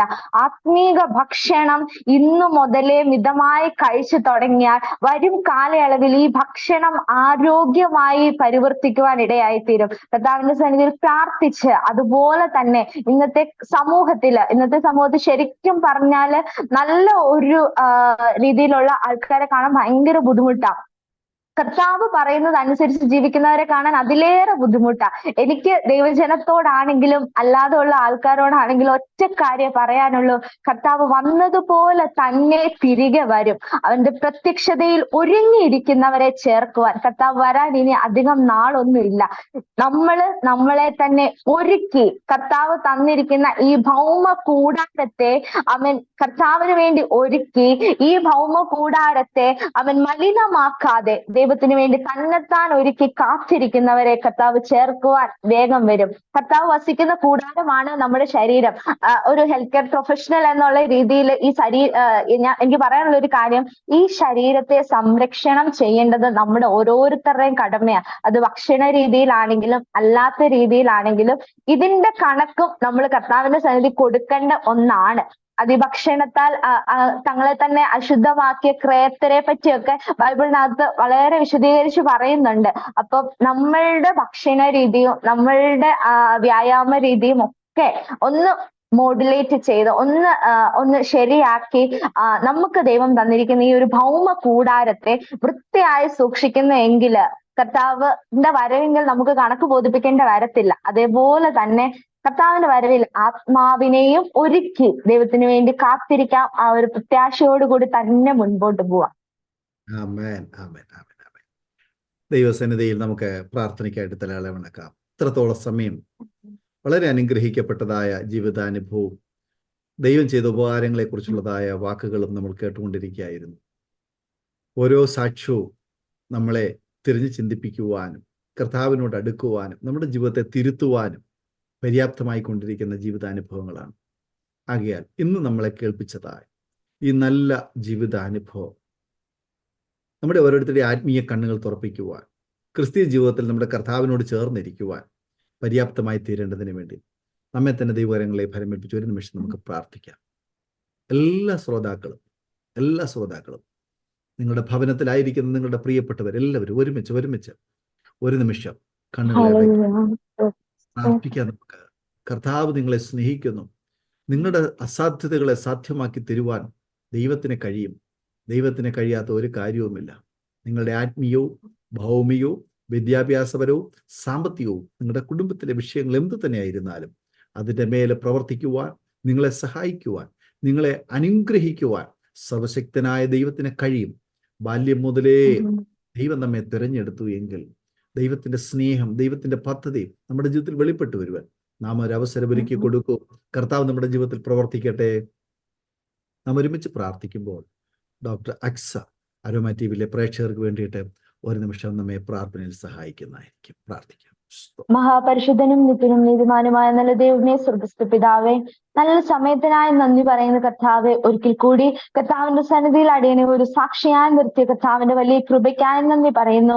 അമേൻ. ഇതിന് പിന്നിൽ പ്രവർത്തിക്കുന്ന ദേവദാസിനെയും കുടുംബത്തെയും അങ്ങ് മാനിക്കുമാറാകണമേ എന്ന് പ്രാർത്ഥിക്കുന്ന കർത്താവെ, സുശേഷ വേളയിൽ കർത്താവിന്റെ വലിയ കൃപയും സാന്നിധ്യവും കൂടെ ഉണ്ടായിരിക്കുമാറാകണമേ. അടിയനെ കേൾക്കുന്ന ഓരോരുത്തരെയും കർത്താവിന്റെ കർത്താവെ അങ്ങയുടെ കരങ്ങളിലേക്ക് നൽകി തരുന്നു പിതാവെ. അവരുടെ ജീവിതത്തിനകത്ത് ഏത് പ്രതികൂലങ്ങൾ കടന്നു വന്നാലും, ഏത് പ്രതിസന്ധികൾ കടന്നു വന്നാലും അവൻ പാതി മടിയിൽ ഉപേക്ഷിച്ച് കളയാത്ത ഒരു കർത്താവിന്റെ സാന്നിധ്യമുണ്ടെന്ന് മനസ്സിലാക്കി മുൻപോട്ട് യാത്ര ചെയ്യുവാൻ അവരെ അങ്ങ് സഹായിക്കുമാറാകണമേ. പ്രാർത്ഥനയിൽ മടുത്തു പോകാതെ, ആരാധനയിൽ തളർന്നു പോകാതെ കർത്താവിനെ മാത്രം മുറുകെ പിടിച്ച് യാത്ര ചെയ്യുവാൻ അപ്പച്ചാ അങ്ങ് സഹായിക്കുമാറാകണമേ. കേൾക്കുന്ന ഓരോരുത്തരെയും അവൻ പിതാവിന്റെ പുത്രന്റെ പരിശുദ്ധാത്മാവിന്റെ നാമത്തിൽ ഞങ്ങൾ അനുഗ്രഹിച്ചു പ്രാർത്ഥിക്കുന്ന കർത്താവ്, അവർ ദേശത്തിനൊരു അനുഗ്രഹമാവട്ടെ, സഭയ്ക്കൊരു അനുഗ്രഹമാവട്ടെ, ഭവനത്തിനൊരു അനുഗ്രഹമാവട്ടെ കർത്താവ്. അവൻ കർത്താവ് ഈ നാളുകളില് ചില വാഗ്ദത്തങ്ങൾ നൽകി കൊടുത്തവരുണ്ട്. അവൻ ചിലതിനായി കാത്തിരിക്കുന്നവരുണ്ട്. അവൻ ഹല്ലേലൂയ ചില പ്രവർത്തികൾക്കായി വെയിറ്റ് ചെയ്യുന്നവരുണ്ട്. അവരുടെ ജീവിതത്തോട് കർത്താവ് അങ്ങ് വ്യക്തമായി ഇടപെടുമാറാകണമേ എന്ന് പ്രാർത്ഥിക്കുന്നു. അവൻ അടിയുടെ സാക്ഷ്യം അവരുടെ ജീവിതത്തിനകത്ത് വളരെ ഒരു പരിവർത്തനമായി സംഭവിക്കുവാൻ അപ്പച്ചാ അങ്ങ് സഹായിക്കുമാറാകണമേ എന്ന് ഞങ്ങൾ ഒരുമിച്ച് പ്രാർത്ഥിക്കുന്നു പിതാവേ. അങ്ങ് ഞങ്ങളുടെ പ്രാർത്ഥന കേട്ടതിനായി സ്തോത്രം, യേശു ക്രിസ്തുവിന്റെ നാമത്തിൽ തന്നെ. ആമേൻ, ആമേൻ, ആമേൻ.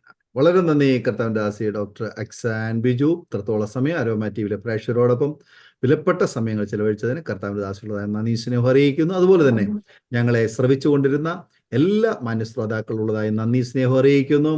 ഈ സാക്ഷ്യം നിങ്ങൾക്ക് അനുഗ്രഹമായി തീർന്നുവെങ്കിൽ തീർച്ചയായിട്ടും നിങ്ങളുടെ സുഹൃത്തുക്കൾക്ക്, പ്രിയപ്പെട്ടവർക്ക് ഷെയർ ചെയ്ത് കൊടുക്കുക. അവരും കേൾക്കട്ടെ, അനുഗ്രഹിക്കപ്പെടട്ടെ. അതുപോലെ നിങ്ങൾക്കൊരു പ്രാർത്ഥനാ വിഷയമുണ്ടെങ്കിൽ നിങ്ങൾക്ക് ഞങ്ങളെ അറിയിക്കാവുന്നതാണ്. ഞങ്ങളെ വാട്സപ്പിൽ സന്ദേശം അറിയിക്കൂ, അല്ലെങ്കിൽ ഫോൺ കോൾ ചെയ്യൂ. ഞങ്ങൾ നിങ്ങൾക്ക് വേണ്ടി പ്രാർത്ഥിക്കാം. നിങ്ങളുടെ വിഷയങ്ങൾക്ക് വേണ്ടി ഞങ്ങൾ ഇടവിൽ നിന്ന് പ്രാർത്ഥിക്കാം. കർത്താവ് നമ്മെ സഹായിക്കട്ടെ. അടുത്ത അനുഗ്രഹിക്കപ്പെട്ട ഒരു സാക്ഷ്യവുമായി വീണ്ടും കാണുവരെയും എല്ലാവർക്കും good bye. God bless you all. ഓർമ്മയുടെ മനോരഥത്തിൽ മായാത്ത ഓർമ്മയ്ക്കായി അരോമ മാട്രിമോണിയിൽ നിന്നും ജീവിത പങ്കാളിയെ കണ്ടെത്തൂ. നിങ്ങൾ ഒരു ക്രിസ്തീയ ജീവിത പങ്കാളിയെ അന്വേഷിക്കുകയാണോ? അതോ മക്കൾക്ക് അനുയോജ്യമായ ഒരു തക്ക തുണയ്ക്ക് വേണ്ടി പ്രാർത്ഥിക്കുന്ന വ്യക്തിയാണോ? എങ്കിൽ അരോമ മാട്രിമോണി നിങ്ങൾക്ക് വേണ്ടിയാണ്. ഇന്നു തന്നെ സൗജന്യമായി രജിസ്റ്റർ ചെയ്യൂ. അരോമ മാട്രിമോണിയുടെ പ്രത്യേകതകൾ: രജിസ്ട്രേഷൻ തികച്ചും സൗജന്യം. ലോകത്തെവിടെയുമുള്ള അനുയോജ്യമായ ക്രിസ്തീയ ജീവിത പങ്കാളിയെ തിരഞ്ഞെടുക്കാം. വിവാഹം നടക്കുന്നതുവരെ സർവീസ് ലഭിക്കുന്നു. ഏറ്റവും ചെറിയ പാക്കേജുകളും തിരഞ്ഞെടുക്കാം.